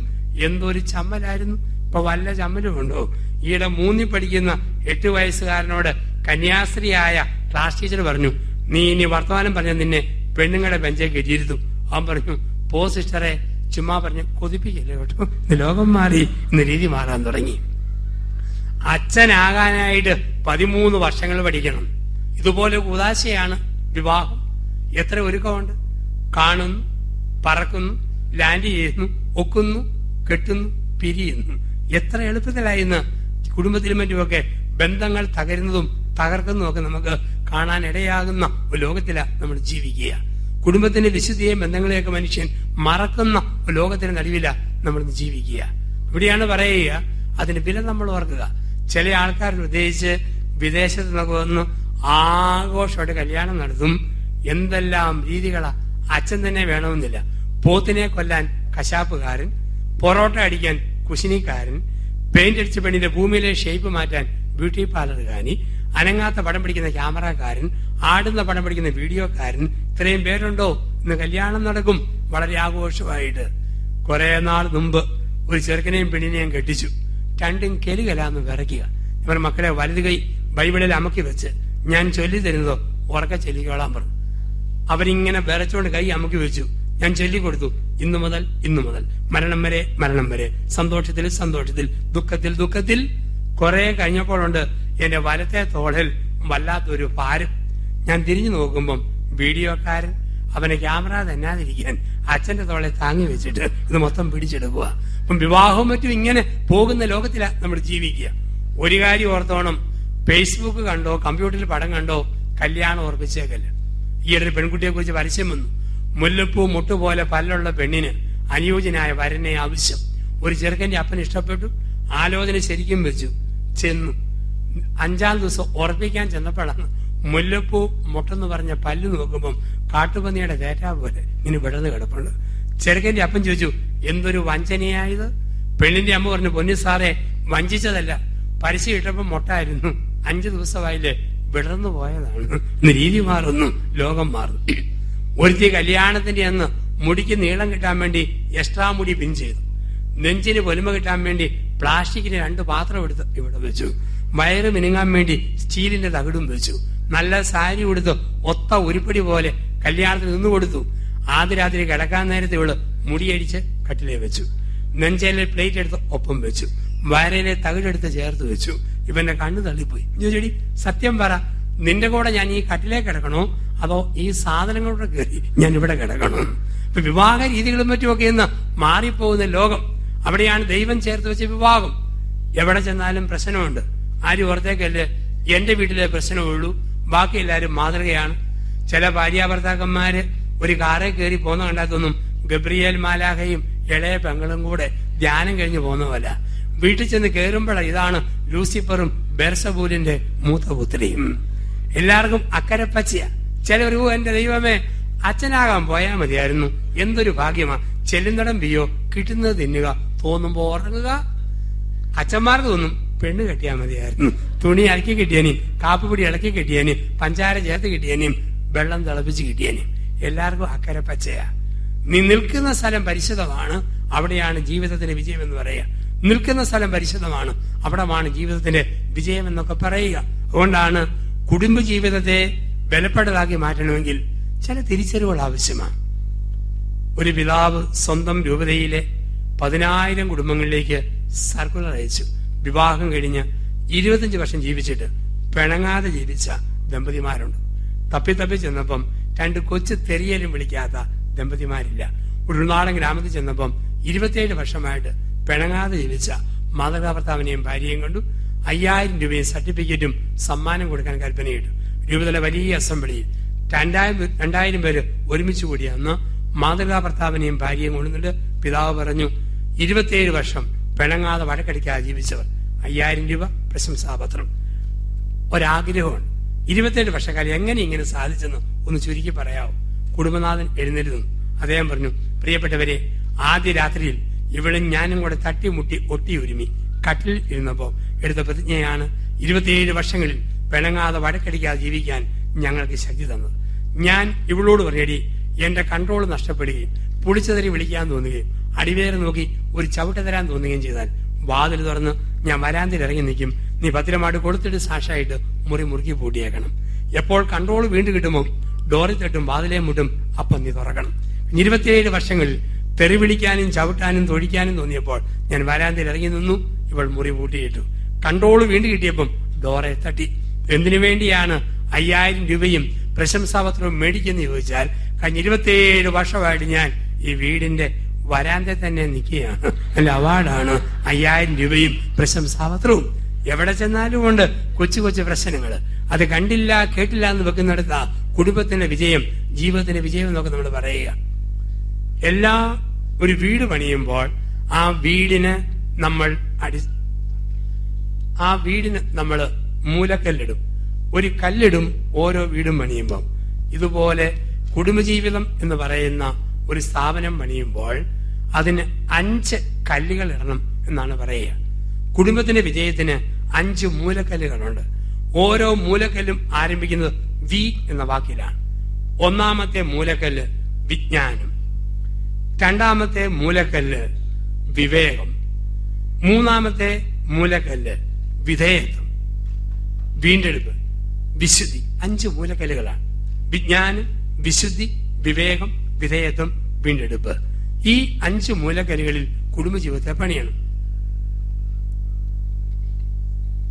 1, വിജ്ഞാനം. എല്ലാ ജീവിതാന്തസ്സിലും വിജ്ഞാനം വളരെ പ്രധാനപ്പെട്ടതാണ്. ഓരോരുത്തരും അവനവന്റെ ജീവിതാന്തസ്സിന് ചേർന്ന വായന വേണം, പഠിത്തം വേണം. കല്യാണം കഴിച്ചുകൊണ്ട് മാത്രമായില്ല ദമ്പതി ധ്യാനങ്ങൾ, വിവാഹ വിജ്ഞാന സെമിനാറുകൾ, ദാമ്പത്യ സെമിനാറുകൾ, നല്ല വാരികളിലെ ഈടുറ്റ ലേഖനങ്ങൾ നമ്മളിതെല്ലാം വായിക്കണം. അവിടെയാണ് വിജ്ഞാനത്തിൽ ആൾക്കാര് വളർന്നു വരിക. നിങ്ങൾ വെറുതെ യൂട്യൂബിൽ കയറിയിട്ട് എന്റെ പേര് ടൈപ്പ് ചെയ്യണം, ഫാദർ ജോസഫ് പുത്തമ്പരിക്കൽ. നിങ്ങൾക്ക് കാണാം ഇന്ന് 10,43,000 പേരാണ് ഒറ്റ പ്രസംഗം കണ്ടവര്. കമ്പ്യൂട്ടർ ഈ നമ്പർ എഴുതി കാണിക്കും. പ്രസംഗത്തിന്റെ മെച്ചമല്ല, കുടുംബത്തെക്കുറിച്ച് അറിയാനുള്ള മനുഷ്യന്റെ ആഗ്രഹമാണ്. ഹിന്ദുക്കളും മുസ്ലിങ്ങളും എത്ര പേര് ഫോൺ വിളിക്കും, എത്ര മുസ്ലിം ഹൈന്ദവ ദമ്പതികൾ കൗൺസിലിങ്ങിന് വരും. 2011 ഈസ്റ്ററിലൊക്കെ വനിത എന്നെ കുറിച്ചുള്ള സ്പെഷ്യൽ പതിപ്പായിരുന്നു. എന്റെ പ്രസംഗ പ്രത്യേകതയെ കുറിച്ചുള്ള മനോരമയുടെ റിപ്പോർട്ട്. അത് വായിച്ചതിന് ശേഷം വെള്ളാപ്പള്ളി നടേശൻ SNDP-കാരുടെ അടിമാലി കോളേജിൽ 3 ദിവസം BEdകാർക്ക് എന്നെ വിളിച്ച് ക്ലാസ് എടുപ്പിച്ചു. ഈരാറ്റുപേട്ട മുസ്ലിം മാനേജ്മെന്റ് 400 മുസ്ലിം യുവതികൾക്ക് 2 ദിവസം ക്ലാസ് എടുപ്പിച്ചു. അവര് പറഞ്ഞു, ഞങ്ങളുടെ മതത്തിൽ ഇങ്ങനെ പറഞ്ഞു തരാൻ ആൾക്കാരില്ല, ഈ അറിവ് നല്ലത്. ഇതിന്റെ വെളിച്ചത്തിലാണ് ഇപ്പോൾ വനിതയിൽ ഒരു പേജ് എന്റേതാണ്, ചിരി വീടുകൾ. എത്രയോ പേര് വിളിച്ചിടുക, അത് വായിച്ചിട്ട് വിളിക്കും. 2014 ജനുവരി 1 മലയാള മനോരമ എന്റെ ഒരു പുസ്തകം ഇറക്കി, ഇണയും തുണയും. 2014 മനോരമയുടെ ബെസ്റ്റ് സെല്ലറാണ്. ഇന്ന് 5ാമത്തെ പതിപ്പാണ് ഇണയും തുണയും. 150 പേജുള്ള ഒരു പുസ്തകം, കുടുംബജീവിത ചിന്തകള്. അപ്പൊ മനുഷ്യൻ ഏറ്റവും ആഗ്രഹിക്കുന്നു കുടുംബത്തെക്കുറിച്ച് അറിയുവാൻ, ദാമ്പത്യത്തെക്കുറിച്ച് അറിയുവാൻ. ഇതിനാണ് പറയുക വിജ്ഞാനം. വളരെ പ്രധാനപ്പെട്ടത് ഭർത്താവിനെ ഭാര്യ അറിയുക, ഭാര്യയെ ഭർത്താവിനെ അറിയുക. ഇതിനൊക്കെ മൊത്തം പറയുന്ന വാക്ക് വിജ്ഞാനം. 2 വിശുദ്ധി. എന്താണ് വിശുദ്ധി? വിശുദ്ധി എന്ന് പറഞ്ഞാൽ ഒരു വണ്ടിയെ കയറിയിട്ട് മറ്റൊരു വണ്ടിയെ കുറിച്ച് ഓർക്കാതിരിക്കുക, അതാണ് വിശുദ്ധി. ഒരു വണ്ടിയെ കയറി മറ്റൊരു വണ്ടിയെ കുറിച്ച് ഓർക്കാതിരിക്കുക. ഇന്ന് ഇവിടെയുള്ള പല ആണുങ്ങൾക്കും 2 ഭാര്യമാര് വീതമുണ്ട്. ആണുങ്ങൾ ഇങ്ങനെ സൂക്ഷിച്ചു നോക്കുന്നു, ഏതാനും മണിക്കൂർ നിന്ന് കൊളവാക്കാനാണ് വരുവം എന്ന വിധത്തില്. പല പെണ്ണുങ്ങൾക്കും 2 കെട്ടിയന്മാരും വീതമുണ്ട്. ഏതാ? ഭാവനയിൽ ഒരു ഭർത്താവ്, ദൈവം തന്ന ഒരു ഭർത്താവ്. ഭാവനയിലെ ഭാര്യ, ദൈവം തന്നവളെ ഭാര്യ. ഈ 2 പെണ്ണുങ്ങളുടെ കൂട്ടേടിയാണ് കുടുംബം തകർക്കുക. 2 ആണുങ്ങളുടെ കൂട്ടേടിയാണ് പ്രശ്നം തീർക്കുക. പല ആണുങ്ങൾക്കും ആഗ്രഹമുണ്ട്, ഞാൻ പെടുന്ന പെണ്ണിന് ചപ്പാത്തി ഉണ്ടാക്കാൻ കഴിവ് വേണം. ദൈവം തന്നതോ ചമ്മന്തി ഇടിക്കാൻ അറിയത്തില്ലാത്തവരെണ്ണം. ഭാവനയിൽ ഉള്ളതിനെ കൊല്ലുക, ദൈവം തന്നതിനെ 2 കൈ നീട്ടി സ്വീകരിക്കുക. പെണ്ണുങ്ങൾക്ക് ആഗ്രഹം, എന്നെ കിട്ടുന്ന പുരുഷന് മോട്ടോർ സൈക്കിൾ ഓടിക്കുന്നവനാകണം. കിട്ടിയതോ സാധാരണ സൈക്കിൾ കാണുമ്പം ബോധം കെട്ടി വീഴുന്നവൻ. അവൾ ആഗ്രഹിച്ചു കട്ടിമീശയുള്ളവനെ, ദൈവം തന്നതോ ഒറ്റ മീശ പോലും ഇല്ലാത്തവനെ. ഭാവനയിൽ ഉള്ളതിനെ കൊല്ലുക, ദൈവം തന്നതിനെ സ്വീകരിക്കുക. അതാണ് ഒരു വണ്ടിയെ കയറിയിട്ട് മറ്റൊരു വണ്ടിയെ കുറിച്ച് ഓർക്കാതിരിക്കുക. ഞാൻ ഇങ്ങനെ കോട്ടയത്ത് നിൽക്കുന്നു, തൃശ്ശൂരിനും പോകണം, തിരുവനന്തപുരത്തിനും വേണം. ആദ്യം തൃശ്ശൂർ വണ്ടി വന്നു, അതേ കയറി ഇരുന്നിട്ട് ഓർക്കുക, അശ്ശോ തിരുവനന്തപുരം വണ്ടി ആയിരുന്നെങ്കിൽ എനിക്ക് ചങ്ങനാശ്ശേരി, തിരുവല്ല, ചെങ്ങന്നൂര്, പന്തളം, അടൂര്, കൊട്ടാരക്കര, ആയൂര്, കിളിമാനൂര്, ഒട്ടപ്പാറ, അങ്ങനെ തിരുവനന്തപുരം വരെ കാണാവുന്ന തൃശ്ശൂർ വണ്ടിയെ കയറിയിട്ട് ഓർത്തേക്കല്. തൃശ്ശൂർ വണ്ടിയെ കയറി ഇരിക്കുമ്പോൾ മുതല് ഏറ്റുമാനൂര്, കുറവരങ്ങാട്, കൂത്താട്ടുകുളം, മൂവാറ്റുപുഴ, പെരുമ്പാവൂര്, അങ്കമാലി, കറുകുറ്റി, ചാലക്കുടി, അങ്ങനെ ആമ്പല്ലൂര്, ഒല്ലൂര്, തലോറ്, തൃശ്ശൂർ വരെ ഞാൻ ആസ്വദിക്കാൻ പഠിക്കണം. ഞാൻ പൗരൂഹത്തിന്റെ വണ്ടിയെ കയറിയിട്ട് വർഷം ഇപ്പം 21. ഈ വണ്ടിയിലിരുന്ന് ഓർക്കുക, കല്യാണത്തിന്റെ വണ്ടിയായിരുന്നു, കുറെ കൂടെ നല്ല വണ്ടി, കൊക്ക കണ്ടേനെയും കോഴി കണ്ടേനെയും ആട് കണ്ടേനെയും വീട് കണ്ടേനെയും ഓർക്കരുത്. എന്റെ വണ്ടി ഞാൻ ആസ്വദിക്കണം. എങ്ങനെ സംസാരിപ്പിക്കാം, എങ്ങനെ കുർബാന ചെല്ലാം, എങ്ങനെ ധ്യാനിപ്പിക്കാം, എങ്ങനെയൊക്കെ നോക്കിയാൽ നിങ്ങളുടെ കയ്യിലുള്ള പൈസ ഇങ്ങോട്ട് വരുത്താൻ പറ്റും. ഇതൊക്കെ ഓർത്ത് ഞാൻ ആസ്വദിച്ച് ജീവിക്കണം. എന്റെ വണ്ടി തെറ്റിപ്പോയ ദൈവമേ ഓർക്കുമ്പോഴാ എന്റെ കോളേജിൽ പഠിച്ച 3 മക്കളുടെ അപ്പന്റെ കത്ത് പൊന്നി യോസഫച്ച അപ്പനായവരെ അച്ഛനാക്കുന്ന സഭ വല്ലതും ഉണ്ടോ? അവന്റെ വണ്ടി എടുത്തു. ഈട് ചേട്ടൻ ചോദിച്ചു, ജോസഫ് അച്ഛന് അച്ഛനായി ചെന്നേലും പെണ്ണ് കെട്ടണമെന്ന് തോന്നിയിട്ടുണ്ടോ? ഞാൻ തന്നെ അല്ല, അച്ഛന്റെ പ്രസംഗം കഴിഞ്ഞ് ഞങ്ങൾ കുടുംബത്തോടെ ചിരിക്കാറുണ്ട്. അച്ഛന് വേണ്ടാത്ത വല്ല തോന്നലും ഉണ്ടോന്ന് അറിയാൻ വേണ്ടിയാ. ഞാൻ പറഞ്ഞു, സത്യം പറയാമല്ലോ, അടുത്തയിടെ പെണ്ണ് കെട്ടണമെന്ന് കാര്യമായി എനിക്കൊന്ന് തോന്നി. എപ്പോഴാ? ധ്യാനിപ്പിച്ച് മടുത്തു വന്ന് തുണി അലക്കി വലതിയുടെ ഒരം പറഞ്ഞു പോയി ഓർത്തു, ഒരു ഭാര്യ ഉണ്ടായിരുന്നെങ്കിൽ അലക്കി കിട്ടിയനെയല്ലോ എന്ന് ഞാനൊന്ന് ഓർത്തുപോയി. ഉടനെ ചേട്ടൻ പറഞ്ഞു, പൊന്നി യോസഫ് അച്ഛാ, ഇനി മേലിൽ അങ്ങനെ ഓർത്തേക്കരുത്. അതെന്നാ? എന്റെ അച്ഛാ, എന്റെ വെമ്പർ നോത്തി അവിടെ സകലമാന തുണി ഇന്നും എന്നെ കൊണ്ട് അച്ഛ അവൾ അലക്കിപ്പിക്കുന്നത്. എവിടെയാണോ അവിടെ നമ്മൾ സന്തോഷത്തോടെ ഇരിക്കുക, മറ്റൊന്നും ഓർക്കാതിരിക്കുക. ഫ്രാൻസിസ് മാർപ്പാപ്പ പരീക്ഷണങ്ങളുടെ പോപ്പാണ്. കുടുംബത്തിന്റെ സെനഡ് കഴിഞ്ഞു. ഇപ്പൊ അദ്ദേഹം ഒരു പുതിയ നിയമം കൊണ്ടുവരുന്നു. ഏപ്രിൽ 5-ാം തീയതി മുതൽ സഭയിൽ പുതിയ നിയമം, ഈസ്റ്ററിന്റെ അന്ന് മുതൽ വിവാഹിതരുടെ നിയമം മാറുകയാണ്. ആ നിയമം ഇതാണ്: കെട്ടിയ പുരുഷന്റെ കൂടെ അന്ത്യം വരെ, കിട്ടിയ സ്ത്രീയുടെ കൂടെ അവസാനം വരെ. ആ നിയമം ഫെബ്രുവരി 2015 ഏപ്രിൽ 5-ാം തീയതി ഈസ്റ്റർ രാത്രി മുതൽ മാറുന്നു. ഒരു പുതിയ നിയമം വരുന്നു. ഇപ്പോൾ നിങ്ങൾക്കുള്ള ഭർത്താവിനെ മാറ്റി ഇഷ്ടമുള്ള പുതിയ ഒരു പുരുഷനെ എടുക്കാം. ഇപ്പോൾ നിങ്ങൾക്കുള്ള ഭാര്യയെ മാറ്റി ഇഷ്ടമുള്ള പുതിയ ഭാര്യയെ എടുക്കാം. ഒരിക്കൽ മാത്രം, അത് ഏപ്രിൽ 5-ാം തീയതി രാത്രി മുതൽ. ഇടയില്ലാഞ്ഞിട്ടും ഇരുട്ടത്താണേലും ഒരു സഹോദരൻ പുറകിൽ തന്നെ തല പൊക്കി പ്രതീക്ഷയോടെ നോക്കുന്നു. സത്യമാണോ അച്ഛാ? മാർപ്പാപ്പ പറഞ്ഞതാണോ അതോ വെറുതെ കൊതിപ്പിക്കാൻ വേണ്ടി പറഞ്ഞതാണോ? വെറുതെ ഓർത്താൽ മതി, നടക്കാൻ പോകുന്നില്ല. ഈ കാര്യം ഇവിടെ അനൗൺസ് ചെയ്താൽ ഈ ഹോളിലെ പ്രതികരണം എന്തായിരിക്കും? പന്തക്കുസ്താ ദിവസം സെവിയോൻ ഊട്ടിശാലയിലുണ്ടായ കൊടുങ്കാറ്റിന്റെ എരപ്പ്, രക്ഷപ്പെട്ടു. 100-ൽ 60 പേര് ഓർക്കും മാറ്റിയെടുക്കാവല്ലോ. 20% പേര് പറയും ഒരിക്കൽ പെട്ടുപോയി, ഇനി പണിക്ക് ഇല്ലേ ഇല്ല. 10% പേര് പറയും ഇപ്പോൾ ഉഗ്രം കിട്ടിയ 100 ഭാര്യ, വേറെ ഒന്നും വേണ്ടേ വേണ്ട. അവസാനത്തെ 10% പേര് പറയും നോക്കട്ടെ, എല്ലാരും പറയും ഞാനും മാറും, ആരും മാറിയില്ല ഞാനും മാറുകയില്ല. എത്രമാത്രം തൃപ്തി! ഇതാണ് വിശുദ്ധി എന്ന് പറയുക. കിട്ടിയ ആളോടുള്ള സമ്പൂർണമായ തൃപ്തി, ഇതാണ് വിശുദ്ധി എന്ന് പറയുക. വിശുദ്ധി 1 വിജ്ഞാനം, 2 വിശുദ്ധി, 3 വിവേകം. കുടുംബത്തിൽ ഒരു വിവേകം ആവശ്യമാണ്. എന്താണ് വിവേകം? വിവേകമില്ലാത്ത വർത്തമാനം ഒരിക്കലും ഭാര്യയോട് പറയരുത്, ഭർത്താവിനോട് പറയരുത്. ഉദാഹരണം, ഭർത്താവിന്റെ അപ്പനെയും അമ്മയും കുത്തി പറയുന്ന ഭാര്യ, ഭർത്താവിന്റെ സഹോദരി സഹോദരന്മാരെ താഴ്ത്തി പറയുന്ന ഭാര്യ വിവേകമില്ലാത്ത ഭാര്യയാണ്. ഭാര്യാപദത്തിന് അവൾ അർഹതയുള്ളവളല്ല. ഭാര്യയുടെ അപ്പനെയും അമ്മയും കുറിച്ച് കുറ്റം പറയുക, കിട്ടിയ സീതനം കുറഞ്ഞു പോയെന്നവർ പരാതിപ്പെടുക, അവളുടെ ആങ്ങളമാരെയും സഹോദരിമാരെയും താഴ്ത്തി പറയുന്നവൻ വിവേകമില്ലാത്തവനാണ്. എങ്ങനെയോ കല്യാണം കഴിച്ച ഒരു കാട്ടാളനാണ്, മൃഗമാണ്. അവൻ വിവേകമുള്ള ഭർത്താവല്ല. സ്വന്തം മക്കളുടെ കേക്ക് അപ്പനെ താഴ്ത്തി പറയുന്നവൾ വിവേകമില്ലാത്തവളാണ്. സ്വന്തം കുഞ്ഞുങ്ങളുടെ കേക്ക് അമ്മയെ പുച്ഛിക്കുന്നവൻ വിവേകമില്ലാത്തവനാണ്. കുടുംബത്തിൽ വിവേകം വേണം. ഒരിക്കലും മുറിപ്പെടുത്തുന്ന വാക്ക് പറയരുത്. ഭർത്താവിനെ വളർത്തുന്ന വാക്കേ ഭാര്യ പറയാവൂ, ഭാര്യയെ വളർത്തുന്ന വാക്കേ ഭർത്താവ് പറയാവൂ. ഭർത്താവിന് ഒരു കണ്ണ് അല്പം ചെറിയ കണ്ണ്, അതേക്കുറിച്ച് കേട്ടാൽ അരിശം. പക്ഷെ അരിശം വരുന്ന ഭാര്യ വജ്രായുധം പോലെ വിളിക്കുന്ന വാക്ക് കൊച്ചരക്കണ്ണ കോങ്കണ്ണ, കൊച്ചരക്കണ്ണ കോങ്കണ്ണ. തിരുത്താൻ മേലാത്ത വാക്ക് ഒരിക്കലും പറയരുത്. ഭർത്താവ് ഭാര്യയും കൂടെ പിണങ്ങിയിരുന്നു. ഞായറാഴ്ച അവള് പള്ളിയിൽ പോവുക. ഭർത്താവ് ഇണങ്ങാൻ വേണ്ടി ചെന്ന് ചോദിച്ചു, നീ പള്ളിയിൽ പോവാണോടി?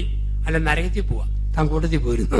അവൻ അരിശം നില്ലടി, എനിക്ക് നല്ല തിരക്കാ, അവിടെ ചെല്ലുമ്പം നിന്റെ അപ്പനോട് എന്റെ അന്വേഷണം പറഞ്ഞാൽ മതി. ഇങ്ങനെയാണ് ബന്ധങ്ങൾ കുറയുക. അപ്പൊ വിവേകമില്ലാത്ത വാക്കുകൾ ഒരിക്കലും പറയരുത്, ഒരിക്കലും പറയരുത്. അതുപോലെ തന്നെ ഭാര്യയുടെ സൗന്ദര്യം എത്ര ചോർന്നു പോയാലും കുറ്റം പറയരുത്. വിവേകമുള്ള ഭർത്താവ് പറയാൻ, എന്റെ ഏടി പ്രിയങ്ക ചോപ്ര കഴിഞ്ഞാൽ പിന്നെ അടുത്ത ചോപ്ര നീയാണ്, നിനക്കെടുത്ത് മഹാഭാഗ്യം.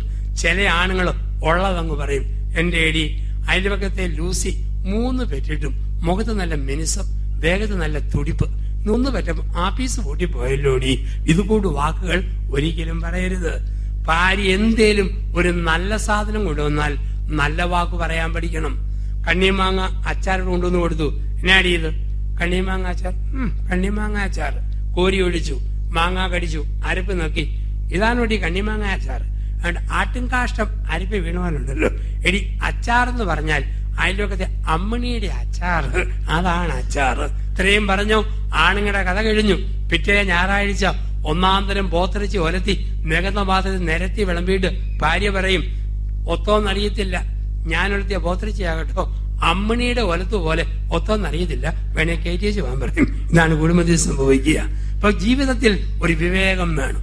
മുറിപ്പെടുത്തുന്ന വാക്കുകൾ പറയാതിരിക്കുക. ഇപ്പൊ 1 വിജ്ഞാനം, 2 വിശുദ്ധി, 3 വിവേകം, 4 വിധേയത്വം. കുടുംബത്തിൽ വിധേയത്വം ആവശ്യമാണ്. പെണ്ണുങ്ങളുടെ വിധേയത്വം പോകുമ്പോൾ കുടുംബം തകരും. നമ്മുടെ പഴയകാല കുടുംബങ്ങൾ നിലനിന്നത് നല്ല അമ്മമാരുടെ വിധേയത്വമാണ്. ഇന്നത്തെ സ്ത്രീകളെ പോലെ പഴയകാല അമ്മമാര് പ്രതികരിച്ചെങ്കിൽ നമ്മളാരും ഇന്ന് ഈ അവസ്ഥയിലെത്തുകയില്ല. 2013 ജനുവരി 1-ാം തീയതി കൊല്ലം ജില്ലാ ജഡ്ജിയായ രാജൻ സാറ് ഹൈക്കോടതി ജഡ്ജിയായിട്ട് പോയപ്പോൾ അഡ്വക്കേറ്റുമാർ എന്നെയാണ് വിളിച്ചത് യാത്രയപ്പിൽ 1 മണിക്കൂർ പ്രസംഗിക്കാൻ വേണ്ടി. പ്രസംഗത്തിന് ശേഷം രാജൻ സാറ് പറഞ്ഞു, അച്ഛാ, ശമ്പളം കൂടിയ പെണ്ണുങ്ങൾ ശമ്പളം കുറഞ്ഞ ആണുങ്ങളോടൊന്ന് പുച്ഛത്തോടെ വരുന്നതിന് ഫലമായി വിദേശത്ത് നിന്നാണ് ഡൈവോഴ്സ് കേസുകൾ കൂടുതൽ. ഡിസംബർ 31 ഡൈവോഴ്സ് കേസുകൾ ഫയൽ ചെയ്തപ്പോൾ കരുനാഗപ്പള്ളി താലൂക്കിൽ നിന്ന് 1107 കേസുകൾ കൊല്ലം കോടതിയിലുണ്ട്. ഇന്ന് ഒത്തിരിയിടത്ത് ഈ പ്രശ്നങ്ങൾ വരുന്നുണ്ട്. ഇപ്പൊ സ്ത്രീകളുടെ ഒരുപക്ഷെ ശമ്പള വർധനവും സമൂഹത്തിലുണ്ടായ ഉയർച്ചയൊക്കെ ഇന്ന് സ്ത്രീകളുടെ ഭാഗത്തുനിന്നും, പ്രത്യേകിച്ച് ഗൾഫിൽ നിന്നല്ല, യൂറോപ്പ്, അമേരിക്ക, ഓസ്ട്രേലിയ, ന്യൂസിലൻഡ്, പടിഞ്ഞാറിന്റെ സ്വാധീനമുള്ള രാജ്യങ്ങളിൽ നിന്നും ഒരുപാട് ഡൈവോഴ്സ് കേസുകൾ വരുന്നു. ശമ്പളം കൂടിയ സ്ത്രീക്ക് ശമ്പളം കുറഞ്ഞ ഭർത്താവിനെ ഉൾക്കൊള്ളാൻ പറ്റുന്ന അവസ്ഥകൾ കാണിക്കുന്നു. ഇന്നതൊക്കെ ഇത് സോഷ്യൽ സർവേയാണ്, കുടുംബ കോടതിയിലെ കേസുകളെ കുറിച്ചുള്ള സർവേകൾ. ഇങ്ങനെയൊക്കെ ഇന്ന് ഒരുപാട് തകർച്ചകളിലൂടെ കടന്നു പോകുമ്പോൾ ഒരു വിധേയത്വം. കുടുംബത്തിൽ അമ്മ വിധേയത്വം കാണിച്ചോ മക്കൾ രക്ഷപ്പെട്ടു. ഇഷ്ടപ്പെടാത്ത സ്വഭാവമുള്ള കെട്ടിയവനാണേലും മക്കൾ നന്നാകണോ സഹിച്ച അമ്മമാരുടെ വിധേയത്വം. ഇന്ന് പല ആണുങ്ങൾക്കും പെണ്ണുങ്ങളെ പേടിയാണ്. പണ്ട് പെണ്ണുങ്ങൾക്ക് ആണുങ്ങളോട് പേടിയുണ്ടായിരുന്നു, ഇന്ന് പല ആണുങ്ങൾക്കും പെണ്ണുങ്ങളെ പേടിയാണ്. ഒരു ഭർത്താവ് മനഃശാസ്ത്രജ്ഞനെ സമീപിച്ച് പറഞ്ഞു, എന്റെ ഭാര്യയെ കാണുമ്പം വേഗം തരിച്ചു കയറുന്ന പോലെ ഒരു പെരുക്ക്. അതെന്താ അറിയത്തില്ല, അവളെ കാണുമ്പം എനിക്ക് വല്ലാത്തൊരു പേടി വരുന്നു. മനഃശാസ്ത്രം പറഞ്ഞു, പേടിക്കാനൊന്നുമില്ല, ഭാര്യയുടെ മുമ്പിലോട് ചെല്ലണം വൈകുന്നേരം, എന്നിട്ട് മുണ്ടി മടക്കി കുത്തുക, തലക്കെട്ടി ശരിക്കും കെട്ടുക, 2 പേർ കടിച്ചതുപോലെ പൂസായി അഭിനയിക്കുക എന്ന് പറയണം. പുല്ലാണേ പുല്ലാണേ, ഭാര്യ എനിക്ക് പുല്ലാണേ പറയാൻ പറഞ്ഞു. ഇവൻ ഗേറ്റിനകത്ത് വന്നു, പുല്ലാണേ പുല്ലാണേ, ഭാര്യ ചാടി പുറത്തേക്ക് വന്നു, ചെരവയും ഒരു ചൂലുമായിട്ട്. എന്നാടോ താൻ പറയുന്നെന്ന് ചോദിച്ചു. അവന്റെ സകല ശക്തിയും ചോർന്നുപോയി. അവൻ പറഞ്ഞു, പുല്ലാണേ പുല്ലാണേ, ഈ മുറ്റം നിറയെ പുല്ലാണേ എന്നും പറഞ്ഞു അവിടെ കുത്തിയിരുന്ന് പറിക്കാൻ തുടങ്ങി. ചില കുടുംബത്തിന്റെ അവസ്ഥ ഇതാണ്. 500 കെട്ടിയവന്മാരുടെ സമ്മേളനം, മനഃശാസ്ത്രജ്ഞൻ ക്ലാസ് എടുക്കുന്നു. മനഃശാസ്ത്രജ്ഞൻ പറഞ്ഞു, പണ്ട് പെണ്ണുങ്ങൾക്ക് ആണുങ്ങളോട് ഒരു വിധേയത്തോട്, ഇന്ന് പല ആണുങ്ങൾക്കും പെണ്ണുങ്ങളെ പേടിയാ. ഞാനെന്ന് ചോദിക്കട്ടെ, ഭാര്യമാര് പറയുന്നത് അതുപോലെ കേൾക്കുന്ന കെട്ടിയവന്മാര് എന്റെ അടുക്കിലോട്ട് വരാൻ പറഞ്ഞു. 499 കെട്ടിയവന്മാരും റോക്കറ്റ് വേഗത്തിൽ ഓടി വന്നു, ഇടത്തും വലത്തും വന്നു. ഇയാൾ പറഞ്ഞു, നോക്കിക്കേ, ഒരുത്തൻ കാലിന്മേ കാലും കെട്ടിവെച്ച് കുലുങ്ങി ചിരിച്ചുകൊണ്ടിരുന്നു. മനഃശാസ്ത്രജ്ഞൻ പറഞ്ഞു, നിങ്ങൾ ഇത്രയും പേര് ഭാര്യമാര് പറയുന്നത് കേൾക്കുന്നത് ഓടി വന്നപ്പം നീ ഒരുത്തൻ മാത്രം വന്നില്ലല്ലോ, നിന്റെ പോളിസി ഇവരോടൊന്ന് പറയാൻ പറഞ്ഞു. അവന്, സാറേ പ്രത്യേക പോളിസിയൊന്നുമില്ല, ഞാൻ വീട്ടിൽ നിന്ന് പോരാൻ നേരത്തും എന്റെ ഭാര്യ പറഞ്ഞായിരുന്നു, പല അവന്മാരും അങ്ങോട്ട് വാ ഇങ്ങോട്ട് വാ എന്നൊക്കെ പറയും, അനങ്ങി പോയേ കരുത്, അവിടെ തന്നെ ഇരുന്നോണമെന്നാ പറഞ്ഞത്, അതാ വരാതെ ഞാൻ ഈ കസേരയിൽ തന്നെ ഇരുന്നത്. അന്ധമായ വിധേയത്വം ഇന്ന് ലോകത്ത് വരുമ്പോൾ കുടുംബത്തിന്റെ ബലം അവിടെ ചോരുക. ഇപ്പൊ ഒരു വിധേയത്വം ഭാര്യ കാണിക്കുക. 1 വിജ്ഞാനം, 2 വിശുദ്ധി, 3 വിവേകം, 4 വിധേയത്വം, 5 വീണ്ടെടുപ്പ്. ഭാര്യയെ ഭർത്താവിനെ ഏൽപ്പിച്ചതും ഭർത്താവിനെ ഭാര്യയെ ഏൽപ്പിച്ചതും വീണ്ടെടുപ്പിന് വേണ്ടിയാണ്. എന്താണ് വീണ്ടെടുപ്പ്? 1 കൊറിന്ത്യർ 7:14. 1 കൊറിന്ത്യർ 7:14. അവിടെയാണ് പറയുക, ഒരു ഭർത്താവ് ഭാര്യ മൂലം വീണ്ടെടുക്കപ്പെടണം, ഒരു ഭാര്യ ഭർത്താവ് മൂലം വീണ്ടെടുക്കപ്പെടണം എന്നാണ് പറയുക. ദൈവം ഭാര്യയുടെ കുറവ് പരിഹരിക്കാൻ കഴിവുള്ള ഭർത്താവിനെയാണ് നൽകിയിരിക്കുന്നത്. ഭർത്താവിന്റെ കുറവ് പരിഹരിക്കാൻ കഴിവുള്ള ഒരു ഭാര്യയാണ് നൽകിയിരിക്കുന്നത്. ഉദാഹരണത്തിന്, പള്ളിയിൽ പോകാൻ മടിയുള്ളവന് പള്ളിയിൽ നിന്ന് ഇറങ്ങാത്തവളെ ദൈവം കൊടുക്കും. ബൈബിൾ കൈകൊണ്ട് തൊടാത്തവന് ബൈബിൾ താഴെ വെക്കാത്തവളെ കൊടുക്കും. വാ പൊളിക്കാൻ പ്രയാസമുള്ളവന് പൊളിച്ച വാ അടയ്ക്കാൻ പ്രയാസമുള്ളവളെ ദൈവം കൊടുക്കും. അന്താരാഷ്ട്ര പിശുക്കന് ഇന്റർനാഷണൽ ദൂർത്തടികാരിയെ കൊടുക്കും. ഞെളിഞ്ഞു നടക്കുന്നവന് വളഞ്ഞു നടക്കുന്നവളെ കൊടുക്കും. ഇതാണ് ദൈവത്തിന്റെ പ്ലാനും പദ്ധതിയും. ആണുങ്ങൾക്ക് സ്വഭാവത്താലെ പ്രാർത്ഥന ബോറാണ്. സിറ്റി പോയിട്ട് രാത്രി കയറി വരുന്ന ഭർത്താവിന്റെ ആദ്യത്തെ ചോദ്യം, കുരിശുവര കഴിഞ്ഞോടി, ഇല്ലെങ്കിൽ കക്ഷിയൊന്നും ടൗണിൽ പോകാൻ തയ്യാറായിട്ടാണ് വന്നിരിക്കുന്നത്. ഭാര്യയാണേലോ, ഫ്രാൻസിസ് മാർപ്പാപ്പ കൊന്തയുടെ 5-ാം രഹസ്യം കണ്ടുപിടിച്ചെങ്കിൽ ഒന്നുകൂടെ ചെല്ലാവായിരുന്നു. ഈ പോപ്പ് എന്നാണോ ഇത് കണ്ടുപിടിക്കാൻ പോകുന്നത്? ഒരു മടിയുമില്ല. ആണുങ്ങൾക്ക് മനക്കെട്ടി കൂടുതല്, പെണ്ണുങ്ങൾക്ക് മനക്കെട്ടി കുറവ്. ആണുങ്ങൾക്ക് മനക്കെട്ടി കൂടുതല്, പെണ്ണുങ്ങൾക്ക് കുറവ്. രാത്രി 11 മണിക്ക് വീടിന് പുറത്ത് അനക്കം കേട്ടോ, ഭർത്താവ് ടോർച്ചും ചൂരലുമായിട്ട് ചെയ്യും. ഭാര്യ വട്ടം കെട്ടിപ്പിടിക്കും, പൊന്നുമനുഷ്യ പോകല്ലേ, പാമ്പാണേ ചേമ്പാണേ കൂമ്പാണേ പോയേ കരുത്. അവക്ക് മനക്കെട്ടി കുറവ്. ആണുങ്ങൾക്ക് തൊലിക്കെട്ടി കൂടുതല്, പെണ്ണുങ്ങൾക്ക് തൊലിക്കെട്ടി കുറവ്. കൊച്ച് കരയുമ്പോൾ അപ്പനെടുത്തോ കൊച്ചു പൂർവാധീന ശക്തിയോടെ കാറാൻ തുടങ്ങും. ഏതാണ്ട് മയിൽക്കുറ്റിയെ മുട്ടിയ പോലെ വല്ലാത്ത കെട്ടി. അമ്മ എടുക്കുമ്പോഴേ കരച്ചിൽ നിർത്തും. ഡ്യൂറോഫ്ലക്സ് ഡള്ളമെത്തിക്കിട്ട് മുട്ടിയ പോലെ ഒരു നല്ല മയം. ഇനി സഹനശക്തി ആണുങ്ങൾക്ക് കുറവ്, പെണ്ണുങ്ങൾക്ക് കൂടുതൽ. അത് ഇന്ത്യയെ വെച്ചാകട്ടോ. ഇന്ത്യ വിട്ട് പുറത്തു പോയാൽ ആണുങ്ങളുടെ സഹനശക്തി അപാരമാണ്. Gulf, Europe, America, Canada, Australia, New Zealand, എന്തോ ഒരു സഹനശക്തി. വീട്ടിലാണെ കൊച്ചു കാര്യ കാലെ പിടിച്ച് എറിയുന്നവനാ. ഇത് കൊച്ചിന്റെ വായിൽ അടപ്പ് പോരുന്നു, തള്ളിക്കരുന്നു, കുലുങ്ങിക്കൊണ്ടിരിക്കുന്നു. ഇങ്ങനെ ഈ തോളലൊക്കെ ആയിട്ട്. ഒരിക്കലും എന്നോട് അമേരിക്കൻ നിർത്തും പറയാം, എന്റെ അച്ഛ ഇത് അറിഞ്ഞായിരുന്നെങ്കിൽ ഉണ്ടല്ലോ ഈ 2 കുന്തത്തെ എറിഞ്ഞിട്ട് പോയതിനെയും കൂടെ നിൽക്കാതിരിക്കാൻ പറ്റുമോ? സഹിക്കാൻ പറ്റാത്ത സഹനശക്തി. അമേരിക്കയിൽ ചെന്ന് ഒരുത്തിന് കൂട്ടുകാരൻ നാട്ടിൽ നിന്ന് ഫോൺ വിളിച്ചു, വേറെ അറിയൂ, നീ എവിടെയാടാന്ന് വെച്ചു.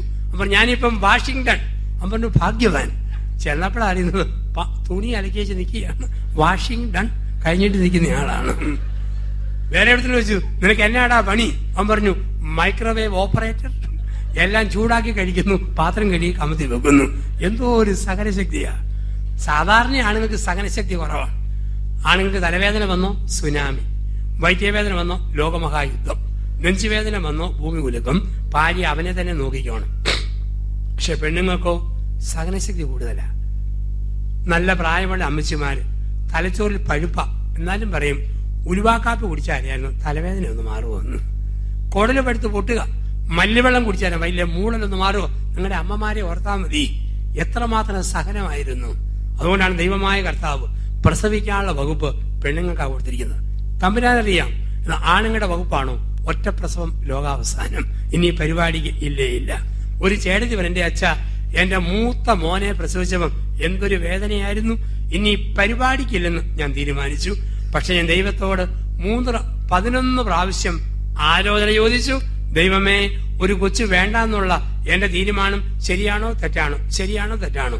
അങ്ങനെ ആലോചന ചോദിച്ചു അച്ഛാ, ഞാൻ ഇന്ന് 12 മക്കളുടെ അമ്മയാണ്. അപ്പൊ സകലശക്തി കൂടുതൽ ദൈവം സ്ഥിതിക്കാണ് വെച്ചിരിക്കുക. പ്രിയപ്പെട്ടവരെ, എന്തിനു വേണ്ടിയാണ് വിവാഹം എന്നൊരു ചോദ്യം ഈ രാത്രി ചോദിക്കണം. കല്യാണം കഴിഞ്ഞവരൊക്കെ എന്തിനു വേണ്ടിയാ കല്യാണം? പല പ്രായക്കാരും ജോലിക്കാരും ഒരുമിച്ച് കൂടിയ ഒരു സദസ്സിൽ ഒരു ചോദ്യം ഉയർന്നു, എന്തിനു വേണ്ടിയാണ് കല്യാണം, എന്തിനു വേണ്ടി വിവാഹം? ഓരോരുത്തർ ഓരോ മറുപടി പറഞ്ഞു. ഒരു സിനിമാ നടൻ പറഞ്ഞു, ഉല്ലാസങ്ങളുടെ കൊട്ടാരത്തിലെ സല്ലാപങ്ങളുടെ കണ്ടുമുട്ടലാണ് വിവാഹം.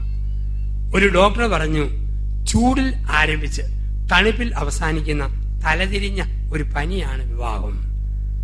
ഒരു കച്ചവടക്കാരൻ പറഞ്ഞു, കിട്ടിയാ കിട്ടി, പോയാ പോയി, ഊഹക്കച്ചവടമാണ് വിവാഹം. ഒരു അഡ്വക്കേറ്റ് പറഞ്ഞു, നിയമസാധുതയുള്ള ഉടമ്പടിയാണ് വിവാഹം. ഒരു കൊച്ചുകുട്ടി രാത്രി തണുക്കാതെ കെട്ടിപ്പിടിച്ച് കിടക്കാൻ വേണ്ടിയാണ് വിവാഹം. പക്ഷെ ഒരുത്തൻ പറഞ്ഞു, കടങ്ങളുടെ മോചനത്തിന് വേണ്ടിയാണ് വിവാഹം. അതെന്നാടാ, എന്റെ അപ്പം കെട്ടുമ്പം മുടിഞ്ഞ കടവായിരുന്നു, അമ്മയുടെ സീതനം കൊണ്ടാണ് അത് മൊത്തം വീട്ടിയത്. കടങ്ങളുടെ മോചനത്തിന് വേണ്ടിയാണ് വിവാഹം. എന്തിനു വേണ്ടിയാണ് വിവാഹമെന്ന് ഒരു ചോദ്യം നമ്മളൊക്കെ ചോദിക്കുമ്പം ബൈബിൾ പ്രകാരം പറയുന്നത്, വിവാഹത്തിന്റെ ഒന്നാമത്തെ ലക്ഷ്യം സ്നേഹദായകം, രണ്ടാമത്തെ ലക്ഷ്യം ജീവദായകം.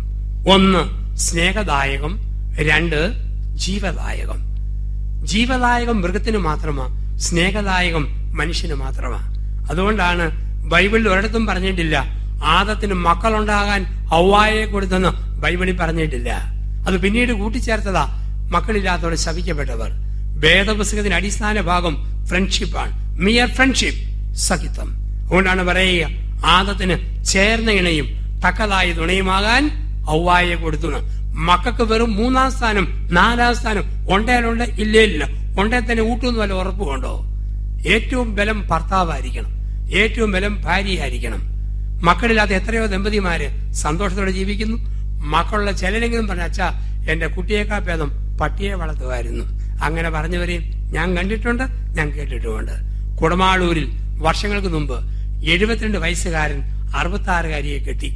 നവവധുവിന് ഒരു കുഴപ്പം, മുൻനിരയിൽ മുകൾ വശത്ത് 4 പല്ലുകളില്ല. പാളയംകോടമ്പടം പിടിച്ച് വായു വെച്ചാൽ നേരെ തൊണ്ണേ ചെന്ന് മുട്ടും. ആ പരുവത്തില. എന്തിനാ 72കാരൻ 66കാരിയെ കെട്ടിയത്? നന്മ നിറഞ്ഞ മറിയമേന്ന് അച്ചായൻ ചെല്ലുമ്പം പരിശുദ്ധ മറിയമേ തമ്പുരാന്റെ അമ്മയെന്ന് മറുപടി ചെല്ലാൻ ഒരു സഹിത്വം കൂട്ടുകെട്ട്. ഇതാണ് പ്രധാനപ്പെട്ടത്. അതുകൊണ്ടാണ് മോൻ അപ്പനോട് വിളയുമ്പം അമ്മ എന്നാ പറയും? ഡാഡാ, അപ്പനോടധികം കളിക്കാൻ പോകരുത്. കാരണം ഈ മോൻ ഏത് പണ്ടാരത്തിന് പിറകെ ഓടുമെന്ന് ഒരുറപ്പുമില്ല. അമ്മയുടെ ഉറപ്പ് താലി കെട്ടിയ പുരുഷൻ, അത് കഴിഞ്ഞുള്ള സ്ഥാനമേ ഏത് മക്കൾക്കും കൊടുക്കാവൂ. അതുപോലെ ഭാര്യയോട് മക്കൾ വിളയുമ്പോൾ അപ്പം പറയും, ഡീടാ, അധികം അമ്മയോട് കളിക്കേണ്ട. 1-ാം സ്ഥാനം അമ്മയ്ക്ക്, 2-ാം സ്ഥാനമേ മകൾക്കുള്ളൂ, മകനുള്ളൂ. അതുകൊണ്ടാണ് മക്കളുടെ സൈഡ് ചേർന്ന് ഭാര്യയെ താഴ്ത്തുന്ന കെട്ടിയവൻ ആ മക്കളെ കൊണ്ട് ഒരു കാലത്തും അനുഭവിക്കുകയില്ല. അതുപോലെ കുഞ്ഞുങ്ങളുടെ സൈഡ് പിടിച്ച് അപ്പനെ താഴ്ത്തുന്ന ഭാര്യ ഒരിക്കലും ആ മക്കളെ കൊണ്ട് ഉണ്ണുകയില്ല. അതുകൊണ്ടാണ് വിവരമുള്ള അമ്മ പറയുന്നെന്താ, മോനെ, ഏതെങ്കിലും അമ്മ പറയും, മോനെ, അപ്പം പിശാചാടാ, മിനിയാന്ന് എനിക്കിട്ട് തല്ലി, ഇന്നലെ നിനക്കിട്ട് തല്ലി, ഇന്ന് പെങ്ങക്കിട്ട് തല്ലി, നാളെ നമുക്ക് അപ്പനെ കാച്ചണപ്പെടാന്ന് ഒരമ്മയും പറയല. പിന്നെ പറയുന്നതാ, മക്കളെ, നമ്മുടെ നന്മയ്ക്ക് വേണ്ടിയാണ്. പ്രിയപ്പെട്ടവർ, ഒരു കാര്യം ഓർത്തോണം, ഈ ലോകത്തിലെ ഏറ്റവും വലിയ ദുരന്തം, നിർഭാഗ്യം, ഭാര്യ ആദ്യം മരിച്ചിട്ട് കെട്ടിയവൻ രണ്ടാമത് മരിക്കുന്നതാണ്. ഈ ലോകത്തിലെ ഏറ്റവും വലിയ ഭാഗ്യം, കെട്ടിയവൻ ആദ്യം മരിച്ചിട്ട് ഭാര്യ പിന്നീട് മരിക്കുന്നതാണ്. ഭാര്യയ്ക്ക് ഭർത്താവ് മരിച്ചാലും സഹനശക്തി കൂടുതല, ആത്മീയതയുടെ നിറവ് കൂടുതലുള്ളതുകൊണ്ട് പിടിച്ചു നിൽക്കാൻ പറ്റും. പക്ഷെ പുരുഷനെ സംബന്ധിച്ച് ഭാര്യ ഉള്ളപ്പം ചൊറിഞ്ഞ വർത്താനം മൊത്തം പറയും, പക്ഷെ ഭാര്യ മരിച്ചു കഴിഞ്ഞാൽ വട്ടുപിടിക്കും. എന്റെ അമ്മ ജീവിച്ചിരുന്ന കാലത്ത് അമ്മ എന്നാ ഉണ്ടാക്കി കൊടുത്താലും അപ്പം കുറ്റം പറയും. സ്നേഹമുണ്ട്, കുറ്റം പറഞ്ഞില്ലെങ്കിൽ ഒരു പ്രയാസമാണ്. കറി ഒലത്തിയാ പറയും, എന്നാ ഒലത്താടി, കരിവേപ്പില കമന്നു കിടക്കുന്നു, സവോള മരന്ന് കിടക്കുന്നു, കടുക് തലയും കുത്തി നിൽക്കുന്നു. ഇതാണ് ഒലത്ത്. അമ്മ മരിച്ചു വർഷം 18 കഴിഞ്ഞു. ജ്യേഷ്ഠന്റെ ഭാര്യ അപ്പനെ പൊന്നുപോലെയാ നോക്കുന്നത്. എന്നാലും അവധിക്കിലും എന്റെ മോനെ, എന്നൊക്കെ പറഞ്ഞാലും മോന്റെ അമ്മ മരിച്ചതിന് ശേഷം വായി വെച്ച് കൂടാന്നൊന്നും കിട്ടിയിട്ടില്ല. എല്ലാവരും കങ്ങം പിടിച്ച ചൊവ്വ. എന്നൊക്കെ പറഞ്ഞാലും എന്റെ അച്ചാമ്മയുടെ ഒലത്തായിരുന്നു ഒലത്ത്. എത്ര നാൾ കഴിഞ്ഞ മരിച്ച് 20 വർഷം കഴിയുമ്പം. അതുകൊണ്ട് ഓർക്കുക, ഏറ്റവും വലിയ നിർഭാഗ്യം ഭാര്യ ആദ്യം മരിച്ച് ഭർത്താവ് പിന്നെ മരിക്കുന്നത്. ഏറ്റവും വലിയ ഭാഗ്യം കെട്ടിയവൻ ആദ്യം മരിച്ച് ഭാര്യ പിന്നെ മരിക്കുന്നത്. ഭർത്താവിനെ സ്നേഹിക്കുന്ന ഓരോ ഭാര്യയും അച്ഛന്റെ ഈ ധ്യാനം മുതൽ ഒരു പ്രാർത്ഥന രാത്രിയിൽ പ്രാർത്ഥിക്കണം. ആരും കേൾക്ക പ്രാർത്ഥിക്കല്ലേ, ഉറക്ക പ്രാർത്ഥിക്കല്ലേ. കിടക്കാൻ പോകുന്നതിന് മുമ്പ് തുടയിൽ കരങ്ങൾ അമർത്തി തുറന്നു വെച്ച് മൗനമായി പ്രാർത്ഥിക്കണം. കെട്ടിയവൻ ചോദിച്ചേക്കല്ലടി ജോസഫ് അച്ഛൻ പഠിപ്പിച്ച മറ്റേ പ്രാർത്ഥനയാണോടി ഇത്? അങ്ങനെ ചോദിക്കുകയരുത്. നിങ്ങൾ പ്രാർത്ഥിക്കേണ്ട പ്രാർത്ഥന ഇതാണ്: ദൈവമായ കർത്താവേ, ഞാൻ ജീവിച്ചിരിക്കെ എന്റെ ഭർത്താവിന്റെ ശവവടക്ക് കൂടാൻ എനിക്ക് ഭാഗ്യം തരണമേ. 3 സ്വർഗസ്നായ പിതാവ്, 3 നന്മ നിറഞ്ഞ മറിയം, 3 തൃത്വസ്തുതി. ഭർത്താവിനെ സ്നേഹിക്കുന്ന ഭാര്യയാണോ ഇങ്ങനെ പ്രാർത്ഥിക്കണം. ഇനി ഭർത്താവിനെ സ്നേഹിക്കാത്ത ഭാര്യയാണോ വേറൊരു പ്രാർത്ഥന: എന്റെ ദൈവമേ, ഞാൻ മരിച്ചു കഴിഞ്ഞ് ഈ കാലമാടൻ കുത്തിയിരുന്ന് അനുഭവിക്കാൻ ഇടയാകണമേ. 3 എത്രയും നേരം മാതാവ് ചൊല്ലി അങ്ങനെയും കാഴ്ചവെക്കാം. അപ്പൊ ഏറ്റവും പ്രധാനപ്പെട്ടത് സഹിത്വമാണ്. ആ സഹിത്വത്തിലെ നിർഭാഗ്യം ഭാര്യ ആദ്യം മരിക്കുന്നു, ഭാഗ്യം കെട്ടിയവൻ ആദ്യം മരിക്കുന്നു. പ്രിയപ്പെട്ടവരെ, ഈ ഭൂമിയിൽ ദൈവം ഒരു വീട് തന്നാൽ ആ വീടിനെ നരകവാക്കാം, സ്വർഗവാക്കാം. ഈ ഭൂമിയിൽ 4 കൂട്ടം സ്ഥലങ്ങളെ നരകം എന്ന് നമ്മൾ വിളിക്കും. ഈ ഭൂമിയിൽ 4 കൂട്ടം സ്ഥലങ്ങളെ നരകമെന്ന് നമ്മൾ വിളിക്കുന്നു. ഒരു ശ്ലോകത്തിൽ ഇങ്ങനെയാണ് പറയുക: 4 കൂട്ടം സ്ഥലങ്ങൾ നരകം. 1 നാരകം നട്ടടം, 2 കൂവളം കെട്ടടം, 3 നായ പെറ്റടം, 4 നാരി നയിക്കുന്നിടം. 4 കൂട്ടം സ്ഥലങ്ങൾ നരകം. നാരകം നട്ടടം, കൂവളം കെട്ടടം, നായ പെറ്റടം, നാരി നയിക്കുന്നിടം നരകം. നാരകം. നമ്മുടെ നാട്ടിലെ പറമ്പിൽ ഒരു ചെറുനാരകം ഉണ്ടെങ്കിൽ നാരങ്ങ പറിക്കാൻ വേണ്ടി നാരകത്തിന്റെ കീഴേ കയറുമ്പോൾ കുനിഞ്ഞില്ലെങ്കിൽ മുതുകിനിട്ട് കുത്ത്, ഞെളിഞ്ഞില്ലെങ്കിൽ വയറിനിട്ട് കുത്ത്, ചെരിഞ്ഞില്ലെങ്കിൽ എളിക്കിട്ട് കുത്ത്, കാല് പൊക്കിയില്ലെങ്കിൽ ഉപ്പൂറ്റിക്കിട്ട് കുത്ത്. നാരകം നട്ടടം നരകം, കുത്തോട് കുത്ത്. 2 കൂവളം കെട്ടടം നരകം. കൂവളം ആയുർവേദത്തിലെ ഔഷധച്ചെടിയാണ്. അതിന്റെ പ്രത്യേകത, ഒരു കൂവളച്ചെടി അഴുകുമ്പോൾ അവിടെ വേറെ ഒന്ന് മുളച്ചു പൊട്ടും.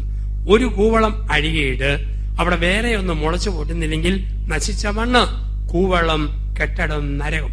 നാരകം നട്ടടം, കൂവളം കെട്ടടം. 3 നായ പെറ്റടം. പ്രസവിക്കാത്ത നായി കാലിൽ കടിച്ചിട്ടോടും, പെറ്റ നായി കുതികാലി കമ്മിയുടെ വെടിച്ചില് പോലെ പോകും. നായ പെറ്റടം നരകം. 4 നാരി നയിക്കുന്നിടം നരകം. ആണുങ്ങളെ ഒതുക്കിയിട്ട് പെണ്ണുങ്ങൾ ഭരിക്കുന്ന വീട് നരകം. അപ്പം കുടുംബത്തെ നരകമാക്കുന്ന ഒരു ഘടകമാണ് സ്ത്രീകളുടെ ഭരണം. ഒരുപക്ഷെ ശമ്പളം കൂടുതലാകാം, സാമർഥ്യമാകാം. സ്ത്രീ കുടുംബത്തെ ഭരിച്ചു തുടങ്ങുമ്പോൾ മക്കൾ ധിക്കാരികളാകും, കുടുംബം നഷ്ടപ്പെടും. അമേരിക്ക, യൂറോപ്പിൽ തകർന്നത് അങ്ങനെയാണ്. ഭാരതത്തിൽ നിന്നും വിജയിക്കുന്നതിന് കാരണം ഏഷ്യയുടെ വിജയം, കുടുംബത്തിൽ അപ്പന്റെ സ്ഥാനം. കേരളത്തിന് 2 മുഖ്യമന്ത്രിമാരില്ല, ഒരു മുഖ്യമന്ത്രി. ഇന്ത്യക്ക് 2 പ്രധാനമന്ത്രിമാരില്ല, ഒരു പ്രധാനമന്ത്രി. വീടിന് 2 തലയില്ല, ഒരു തല അത് അപ്പൻ, ഒരു ഹൃദയം അത് അമ്മ. അപ്പന്റെ റോള് മാറിയോ കുടുംബം ശിഥിലമാവും. ഇനി കുടിക്കുന്ന ഭർത്താവോ, വീട് നോക്കാത്ത ഭർത്താവോ, മനക്കെട്ടി ഇല്ലാത്ത ഭർത്താവോ ആണോ ഭാര്യ തലയാകണം, അല്ലെ കുടുംബം തീർന്നു പോകും. പക്ഷെ വീട് നോക്കുന്ന ഭർത്താവുണ്ടോ അവനെ ഒതുക്കരുത്. ചില വീട്ടിൽ ചെന്നാൽ ചില പെണ്ണുങ്ങളുണ്ട്, ആകാശവാണി അന്നക്കുട്ടി, 2 കാലും അകത്തി കുത്തി. അവളാണ് വീട്ടിലെ വാർത്താ വിതരണ പ്രക്ഷേപണ മന്ത്രി. കെട്ടിയവനെ കൊണ്ട് വർത്താനം പോലും പറയിക്കത്തില്ല. അവലക്ഷണം കെട്ട പെണ്ണുങ്ങളാണ്. ഞാൻ പുച്ഛത്തോടെ അവരെ നോക്കിയിട്ടുമുണ്ട്. 1ാം സ്ഥാനം ഒരു ഭർത്താവിന്, തൊട്ടുപിറകെ നിഴല് പോലെ ഭാര്യ നിൽക്കണം. നാരി നയിക്കുന്നിടം നരകം വീടിന്. 2 കർക്കശ പ്രകൃതി പിടിവാശി. 1 നാരി നയിക്കുന്നിടം, 2 ഭാര്യ ഭർത്താക്കന്മാരുടെ കർക്കശ പ്രകൃതി പിടിവാശി. ചില ആണുങ്ങളുണ്ട്, ഞാൻ പറയുന്നത് മാത്രം. മേശ തിരിക്കണമെങ്കിൽ, ബെഞ്ച് നീക്കണമെങ്കിൽ ഞാൻ പറയണം, ഞാനാണ് കുലപതി. ചില പെണ്ണുങ്ങളുമുണ്ട്, ഞാൻ പറഞ്ഞതുപോലെ മാത്രം നടക്കും. കുടുംബം വിജയിക്കണോ, കണ്ടില്ല കേട്ടില്ല എന്ന് വെക്കണം. ഞാൻ ഓർക്കുന്നത് എന്റെയൊക്കെ അമ്മ, അപ്പൻ അരിശപ്പെടുമ്പോ ഒന്നും മിണ്ടാതെ അമ്മ അടുക്കളയിലോട് കയറിപ്പോവും. പ്രശ്നം തീർന്നു. ഇന്ന് തെറിക്കുത്തരം മുറിപ്പത്തൽ. കെട്ടിലൊന്നും പറയുമ്പോൾ ഭാര്യ ഇരട്ടി പറയുന്നു. ഇതൊരു അപകടത്തെയാണ് സൂചിപ്പിക്കുക. അവിടെയാണ് പറയുക, ഭാര്യ ചില സമയത്ത് അരിശം വരുമ്പം ഭർത്താവ് ഒതുങ്ങണം, ഭർത്താവ് അരിശപ്പെടുമ്പം ഭാര്യ ഒതുങ്ങണം. വീടിനെ പ്രതി ഈ ഒതുങ്ങാൻ പഠിക്കണം. രണ്ടുപേരും കരകശപ്രകൃതിയും പിടിവാശിയും കാണിച്ചാൽ കുടുംബം നഷ്ടപ്പെടും, മക്കൾ നഷ്ടപ്പെടും. പ്രത്യേകിച്ച് ഇവിടെ നിങ്ങളുടെ അപ്പനമ്മമാർ കൂടെയില്ല. ഭൂരിപക്ഷം പേരും ചെറുപ്പക്കാരായ ദമ്പതിമാരാണ്. പല പല വികാരത്തിന്റെ വാക്കും പറയാൻ തോന്നുമ്പോൾ വായിൽ നിന്ന് പോയ വാക്കും കയ്യിൽ നിന്ന് പോയ കല്ലും തിരിച്ചു പിടിക്കാൻ പറ്റിയല്ല.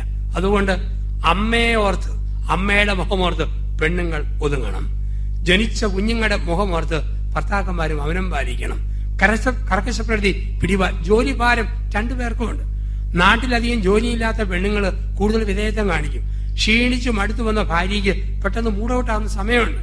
ആ സമയത്തൊക്കെ നമ്മൾ ശ്രദ്ധിക്കണം. നമ്മുടെ ജീവിതത്തിൽ പ്രത്യേകിച്ച് ഓർക്കുക, ജോലി ചെയ്യുന്ന സ്ത്രീയുടെ ദേഹത്ത് ബീറ്റാ തരംഗമാണ്. മനുഷ്യന്റെ ദേഹത്ത് 4 കൂട്ടം തരംഗമുണ്ട്. ഒന്ന് ആൽഫാ തരംഗം. പ്രാർത്ഥന കഴിയുമ്പോൾ, കുർബാന കഴിയുമ്പോൾ ആൽഫാ തരംഗമാണ്. ധ്യാനം കൂടുമ്പോൾ ആൽഫാ തരംഗമാണ്. നൈറ്റ് ഡ്യൂട്ടി കഴിഞ്ഞ നേഴ്സിന്റെ ദേഹത്ത്, പണിതുമെടുത്ത കെട്ടിയവന്റെ ദേഹത്ത് ബീറ്റാ തരംഗമാണ്. ചാവേർപ്പട പോലെ, ബോംബ് പോലെ പൊട്ടാൻ വരിക. ആ സമയം വല്ലാതെ അരിശം വരും. അത് മനസ്സിലാക്കണം. ബീറ്റാ തരംഗം. ഇനി ഡെൽറ്റാ തരംഗമുണ്ട്. പൊടി മയക്കത്തിൽ ദേഹത്തുള്ള തരംഗം. തേറ്റാ തരംഗം. വെളുപ്പിന് 1 മണിക്ക് 4 മണിക്ക് ഇടയിൽ കൂർക്കം വലിച്ചിറങ്ങുമ്പോൾ തേറ്റാ തരംഗം. അപ്പം പണിതും അടുക്കുമ്പോൾ ബീറ്റാ തരംഗമാണ്. അരിശം വരും. അത് ഭർത്താവ് മനസ്സിലാക്കണം. അതുപോലെ പെണ്ണുങ്ങൾ ഓർക്കണം, നിങ്ങളുടെ കെട്ടിയവൻ ഒറിജിനലായി ഒരു നായാട്ടുകാരനാണ്. ലോകത്തിൽ, ശാസ്ത്രത്തിൽ, സയൻസിൽ പുരുഷൻ നായാട്ടുകാരനാണ്. പരിണാമ സിദ്ധാന്തത്തിൽ മനുഷ്യൻ വരുന്നത് നായാടിയായ മനുഷ്യനാണ്. അവൻ നായാടി, അവൾ വായാടി. ഇതാണ് വ്യത്യാസം എന്ന് പറയുക. നായാട്ടുകാരനായ മനുഷ്യൻ അമ്പും വില്ലും വെച്ചോണ്ട് മൗനമായിരിക്കും, ഇല പോലും കേൾക്കാതെ. അതുകൊണ്ട് കെട്ടിയവൻ വർത്തമാനം പറച്ചിലിൽ ഒത്തിരി പുറകോട്ടാ. നായാട്ട് പാരമ്പര്യമാ. അവൻ മൗനമായിട്ടിരിക്കും. അധികം ഇഷ്ടപ്പെടുകയില്ല വർത്തമാനം. അതവന്റെ സൈക്കോളജിയാണ്. അപ്പൊ അത് പുരുഷനെ ഭാര്യ മനസ്സിലാക്കണം. മന്വന്തരങ്ങളിൽ, യുഗയുഗാന്തരങ്ങളിൽ അവന്റെ പരിണാമത്തിന്റെ ഒറിജിനൽ ജീവകോശത്തിൽ, ജീൻസിൽ ഈ മൗനം അടങ്ങിയിട്ടുണ്ട്. അധികം മിണ്ടുകയല്ല, സ്നേഹക്കുറവുകൊണ്ടല്ല. ഉന്നം പിടിച്ചിരിക്കുന്ന നായാട്ടുകാരന്റെ ഒരു ക്യാരക്ടർ ഒരു പുരുഷന്റെ ഉള്ളിലുണ്ട്. ഇതാണ് പരസ്പരധാരണ എന്നൊക്കെ പറയുക ജീവിതത്തില്. ഇത് മനസ്സിലാക്കിയില്ല പ്രശ്നമാണ്.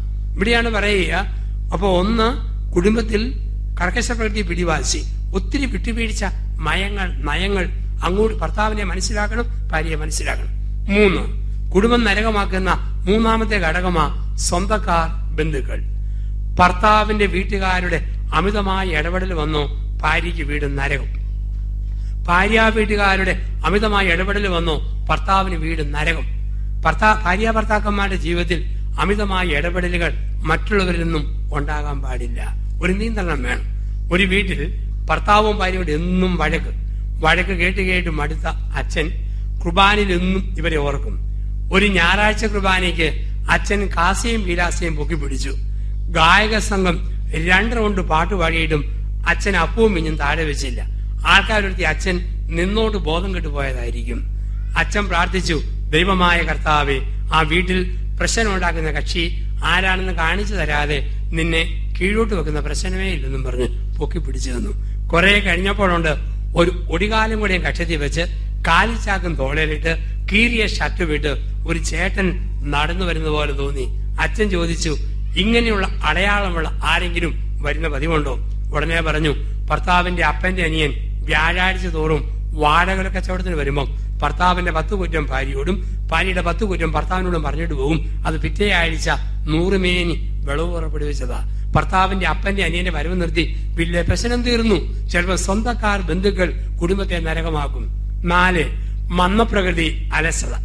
കുടുംബത്തെ നരകമാക്കുന്ന 4ാമതൊരു ഘടകം മന്ദപ്രകൃതി, അലസത. തണുത്ത പ്രകൃതിയുള്ള പെണ്ണുങ്ങൾ, തണുത്ത പ്രകൃതിയുള്ള ഭർത്താവ്. ജനുവരി 1 തീരുമാനമെടുത്തു, ഫെബ്രുവരി തീരാറായിട്ടും തീരുമാനം മാത്രമുണ്ട്, കാര്യമൊന്നും നടന്നിട്ടില്ല. ചില വീട്ടിൽ ചെല്ലുമ്പോൾ അറിയാം, പിശാച് ഈമ്പിയ പെണ്ണുങ്ങളാണ് കുടുംബനാഥ. വീടിന്റെ വരാന്തയിൽ കോഴിക്കാഷ്ടം ടൺ കണക്കിന് അട്ടിയിട്ട് വെച്ചിരിക്കുന്നു. പെരക്കേത് കയറി ചെന്നപ്പം ചുക്കിലി വല തോരണം പോലെ ഞാന്ന് കിടക്കുന്നു. ഊട്ടുമേശയുടെ പുറത്ത് ബ്ലൗസ് ഊരി കുത്തപ്പിനാറ് പോലെ പൊക്കി വെച്ചിരിക്കുന്നു. കട്ടിന് കീഴെ സാരി ചുരുട്ടി തിരികെ പോലെ മടക്കി വെച്ചിരിക്കുന്നു. എന്തോ വേവിച്ച പാത്രം ടാപ്പിന് കീഴെ കുതിരാനിട്ടിരിക്കുന്നു. സന്ധ്യയായി, പ്രഭാതമായി, 5ാം ദിവസം. ഇനിയും കുതിർന്നു തീർന്നിട്ടില്ല. എല്ലാ ഗ്ലാസ്സിലും മത്തിയുടെ ഉളുമ്പ്, അയലയുടെ വാട, ഇറച്ചിവെള്ളത്തിന്റെ നാറ്റം ഓക്കാനിക്കാൻ വരുന്നു. 2010-ലെയും 2011-ലെയും കലണ്ടർ ഒരു നാണമില്ലാതെ ഭിത്തിയിൽ തൂങ്ങിക്കിടക്കുന്നു. ക്ലോക്ക് നിര്യാതനായിട്ട് ദിവസം പലത് കഴിഞ്ഞു. എപ്പം നോക്കിയാലും 6:10, 6:10, 6:10. അത് കഴിഞ്ഞ് സൂചി പോയിട്ടില്ല. ഒരു വീട് വെച്ചിരിക്കാൻ വേണ്ടി ഞാൻ ചെന്നു. ഓരോ മുറിയും കൂടെ കയറി ഇറങ്ങി ആനാമ്പെള്ളം തളിച്ചു തെളിച്ചു പോവുക. ഞാനിങ്ങനെ കയറി ചെല്ലുമ്പോൾ കീറത്തുണി, പീറത്തുണി, കൈക്കില തുണി, കരിയില തുണി, പഴംതുണി ഇതെല്ലാം കട്ടിലേക്ക് കിടക്കുക. അച്ഛൻ കണ്ട ആ മോശമല്ലേ എന്നും കണ്ട് കുടുംബനാഥ റോക്കറ്റ് പോലെ ഓടിയിട്ട് ബെഡ്ഷീറ്റ് ഇട്ട് മൂടി മൂടി പോവുക. എനിക്ക് പൊക്കി പൊക്കി വഞ്ചരിക്കാൻ പറ്റുമോ? അവസാനത്തെ മുറിച്ച് നോക്കുമ്പോ എല്ലാം കൂടെ കൂമ്പാരം കൂടി കുതിരപ്പുറം പോലെ ഇങ്ങനെ ഇരിപ്പുണ്ട്. ഞാൻ ഇതെല്ലാം ഞങ്ങളെ മോട്ടോർ സൈക്കിൾ കട്ടിലേക്ക് കയറ്റി മൂടി വെച്ചതാണ്. വൃത്തിയും മനയില്ലാത്ത പെണ്ണുങ്ങൾ, ചില ആണുങ്ങളും ഉണ്ട്.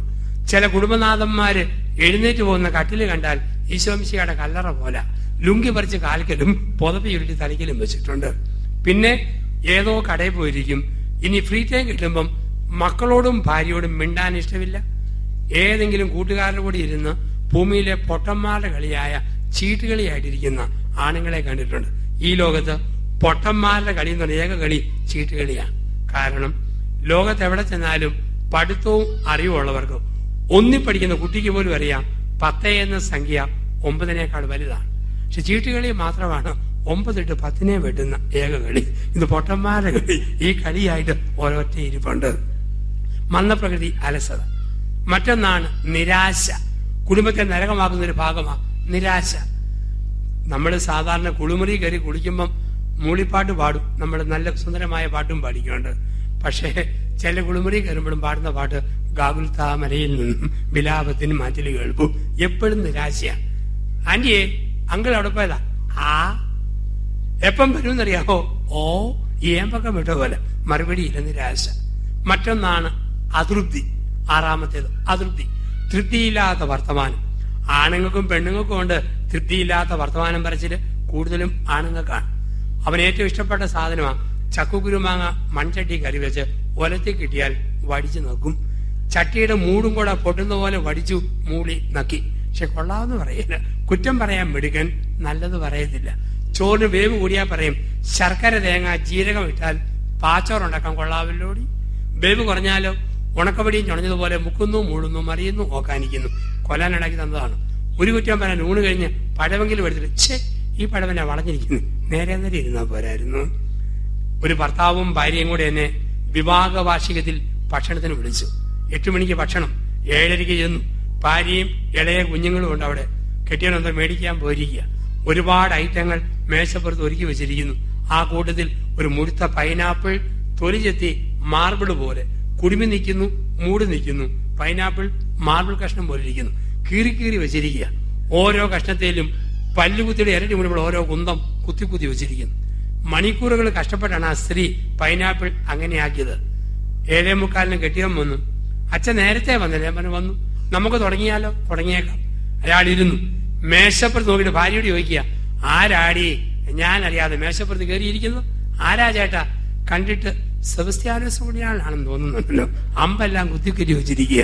ഈ ചൊറിഞ്ഞ വർത്താനം പറയുന്ന ആണുങ്ങളെ കണ്ടിട്ടുണ്ട്. അതൃപ്തിയുടെ വർത്തമാനം. പെണ്ണുങ്ങളോട് കൂടിയ ടൈപ്പ്. നാട്ടിൽ അവധിക്ക് എന്നപ്പോൾ ഭർത്താവ് ഭാര്യയെ കൂട്ടി സാരി മേടിക്കാൻ എറണാകുളം ജയലക്ഷ്മി പോയി. 2.5 മണിക്കൂർ തപ്പിയിട്ടും ഇഷ്ടപ്പെട്ട സാരിയില്ല. കെട്ടിയവും മടുത്തിട്ട് ചോദിച്ചു, എന്നാടി പിന്നെയും തപ്പുന്നത്? മിണ്ടാതിരി മനുഷ്യ, ഞാനും നോക്കട്ടെ. എന്നതാടി നോക്കുന്നത്? നല്ല ചുമന്ന പച്ച സാരി ഉണ്ടോ?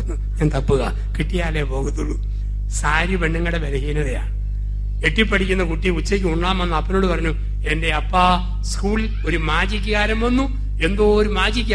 എന്താടാ മാജിക്കെന്ന് ചോദിച്ചു. ഓ 10 രൂപയുടെ നോട്ട് കൊടുത്തപ്പം നോട്ട് വായി വെച്ചിട്ട് തോരണം പുറത്തേക്ക് വലിച്ചു വലിച്ചു നീട്ടി. എന്തൊരു മാജിക്ക. അപ്പം പറഞ്ഞു, അതാണോ മാജിക്ക്? നിന്റെ അമ്മയുടെ മാജിക്കല്ലേ മാജിക്ക്. 1005 നോട്ട് കൊടുത്താൽ ഒരു നിമിഷം കൊണ്ട് അവള് സാരിയായിട്ട് വലിച്ച് നീട്ടി നീട്ടി പുറത്തേക്ക് കൊണ്ടുവരും. സാരി പെണ്ണുങ്ങളുടെ ബലഹീനതയാണ്. പെണ്ണുങ്ങളുടെ ഏറ്റവും നല്ല തുണി സാരിയാണ്. അത് ലോകത്തെ പഠിപ്പിച്ച ഇന്ത്യൻ പെണ്ണുങ്ങളാണ്. സാരിയാണ് ഏറ്റവും നല്ലത്. ഒരു പാട്ടിലൂടെ, ആ പാട്ടാണ് സാരി ജഹാംസെ അച്ഛ. നമ്മളത് പഠിപ്പിച്ചു വെച്ചിരിക്കുക. ചെരുപ്പ് കടയിൽ ചെന്നു 3 മണിക്കൂർ സകലമാന ചെരുപ്പും തിരിച്ചിട്ടും മറിച്ചിട്ട് നോക്കിയിട്ടും അവർക്ക് ഇഷ്ടപ്പെട്ട ചെരുപ്പില്ല. പാരകൺ, പാളകൾ, ലെതറെ, ടയറെ, റബ്ബറെ, ട്യൂബ്, ഈവ, ഹവായ്, ലൂണാർ ഒക്കെ കാണിച്ചു. അവസാനം അവിടെ ചോദിക്കുക, എടോ സെയിൽസ്മാനോട് വേറെ വല്ല നല്ല ജോഡി ചെരുപ്പ് ഉണ്ടോ? അവന് പെങ്ങളെ കാണിക്കാന്നൊക്കെ കാണിച്ചു. ഇനി 2 എണ്ണേ ഉള്ളൂ, മേടിക്കുമെന്ന് തോന്നുന്നില്ല. എന്റെ കാലേ കിടക്കുന്നതാണ്, ബാക്കിയെല്ലാം ഞാൻ കാണിച്ചു. ഈ അതൃപ്തി നരകമാക്കും. ചിന്തകളെ അവസാനിപ്പിക്കാം. കുടുംബത്തെ നരകമാക്കുന്ന മറ്റൊരു ഘടകമാണ് വിവാഹത്തിന് ശേഷം ഭർത്താവിന്റെ കഴിഞ്ഞകാല ജീവിതം ഭാര്യ ചോദിക്കുന്നതും ഭാര്യയുടെ കഴിഞ്ഞകാല ജീവിതം ഭർത്താവ് ചോദിക്കുന്നതും. വിവാഹത്തിന് ശേഷം കഴിഞ്ഞ കാലം ചോദിക്കരുത്. വിവാഹത്തിന് ശേഷം പിന്നെ കൈ കിട്ടിയ ആളെ നമ്മൾ കരുതുക. വിവാഹത്തിന് മുമ്പ് ഒരു കാലമുണ്ടോ അത് അറിഞ്ഞിട്ടേ കെട്ടാവുള്ളൂ. കെട്ടിക്കഴിഞ്ഞാൽ ഇന്നു മുതൽ മരണം വരെ എന്ന്, അല്ലാതെ അമ്മയുടെ വയറ്റിലുണ്ടായപ്പോ മുതൽ മരണം വരെ എന്നല്ല കല്യാണത്തിന്റെ പ്രതിജ്ഞ. കിട്ടിയ ആളെ പിന്നെ പൊന്നുപോലെ നോക്കുക. പലപ്പോഴും സംഭവിക്കുന്നത് ആദ്യ രാത്രിയിൽ അടുത്തിരിക്കുമ്പം അവൻ അവളോട് സത്യം പറയടി, എന്നെ തൊടുന്നതിന് മുമ്പ് വേറെ വല്ല ആണുങ്ങളെ നീ തൊട്ടിട്ടുണ്ടോ, തട്ടിയിട്ടുണ്ടോ, മുട്ടിയിട്ടുണ്ടോ? അവള് പറയും ചേട്ടൻ പറയാമെങ്കിൽ ഞാൻ പറയാം. പിന്നെ ചേട്ടൻ പറയും എടി സെക്കൻഡ് DC-ക്ക് സെന്റ് തോമസ് കോളേജ് പഠിക്കുമ്പം ഞാൻ അയൽവക്കത്തെ മറിയാമ്മയായിട്ട് പ്രേമത്തിലായിരുന്നു, കത്ത് കൊടുത്തു, സിനിമയ്ക്ക് പോയി, കയ്യേലൊന്ന് പിടിച്ചിട്ടുണ്ട്. പക്ഷേ നിന്നെ കെട്ടിയതിനു ശേഷം മറിയാമ്മയുടെ മുഖമേ ഞാൻ മറന്നുപോയി. അവൾ പറയും ലോലഹൃദയൻ ഇങ്ങനെ വേണം ശുദ്ധനായ ചേട്ടൻ. ഒരു മാസം കഴിഞ്ഞു. ശനിയാഴ്ച പള്ളിയിൽ പോയി, കുർബാനയും നൊവേനയും കഴിഞ്ഞു. കാപ്പ് കുടിക്കാനിരുന്നപ്പോൾ മുടിയൊക്കെ പടത്തിയിട്ട് പത്തിരക്കാലത്ത് ഭ്രാന്തി പിടിച്ചതുപോലെ ഭാര്യ തുള്ളി തുള്ളി നടക്കുന്നു. എന്നാടി ഒരു ഭാവമാറ്റം? ഞാൻ പൊട്ടിയാന്നൊന്നും കരുതണ്ട. എന്നാടി ഇപ്പോഴും തന്റെ മനസ്സിനകത്ത് മുടിഞ്ഞ മറിയാമ്മയുടെ പറഞ്ഞ മുഖമാണ് ഈ രാവിലെ പിടിയിടി. അതിനാടി നൊവേലയുടെ അവസാനം മറിയാമ്മയെ നിന്റെ ചിത്രത്തിൽ നോക്കാൻ പറഞ്ഞപ്പം തന്റെ ഇളക്കം ഞാൻ കണ്ടില്ലെന്ന് താൻ കരുതിയേ കരുത്. ഇപ്പം പെണ്ണുങ്ങളെ സൂക്ഷിക്കണം. ഇതുപോലെ ആണുങ്ങളും. അവൻ പറയും എടി സെക്കൻഡ് DC, അവള് പറയാ നീ പറയടി, പൊന്നെ പറയും എടി. അപ്പം ഇനി ഇവളുടെ ഭാഗം പറയും. പുതു ഞായറാഴ്ച മലയാറ്റൂമല കയറാൻ വേണ്ടി ഇടവകയിലെ 25 യുവജനങ്ങൾ ഒരുമിച്ച് കയറി. മലയുടെ താഴ്വരയിൽ വണ്ടി നിർത്തിയിട്ട് പൊന്നുംകുരിശ് മുത്തപ്പാന്ന് പറഞ്ഞ് പിന്നെയും കയറിയപ്പം വല്ലാതെ ദാഹിച്ചു. കയ്യിൽ കയറി റോബസ്റ്റാപ്പഴത്തിന് തൊലി പൊടിച്ചിട്ട് പഴം തിന്നു, തൊലി താഴെയിട്ടു. വീണ്ടും മുത്തപ്പാന്ന് പറഞ്ഞ് കയറിയപ്പം തൊലിയെ ചവിട്ടി തെന്നി ഞാൻ വീഴാൻ തുടങ്ങി. വീഴാതിരിക്കാൻ അയൽവക്കത്തെ മാത്തുകൂട്ടി എന്റെ അരയ്ക്ക് ചുറ്റും ഒന്ന് വട്ടം കെട്ടി പിടിച്ചു. അന്നിപ്പം ഒരു 20 മിനിറ്റ് ഞങ്ങളവിടെ നിന്നിട്ടുണ്ട്. അത് ഈ ഭൂമിയിലല്ല, മലയുടെ താഴെ തൊലിയുടെ മുകളിൽ 20 മിനിറ്റ്. ഇത്രയും പറഞ്ഞോ പെണ്ണുങ്ങളുടെ കഥ കഴിഞ്ഞു. കല്യാണം കഴിഞ്ഞ് 25 വർഷം കഴിയുമ്പോഴും അരിശം വരുന്ന കെട്ടിയവൻ പറയടി വലിയ പുണ്യാൾക്കൊന്നും ചമയേണ്ട കേട്ടോ, ഞാനൊന്നും മറന്നിട്ടില്ല, മാത്തക്കുട്ടിയെ റോബസ്റ്റാ പുതിയാറാഴ്ച. അപ്പൊ ജീവിതത്തിൽ ദൈവം തന്ന വീടിനെ സ്വർഗമാക്കാൻ ദൈവം വിളിക്കുന്നു. അപ്പം ആ ഒരു ചിന്തയിൽ നമ്മുടെ ഇന്നത്തെ ചിന്തകളെ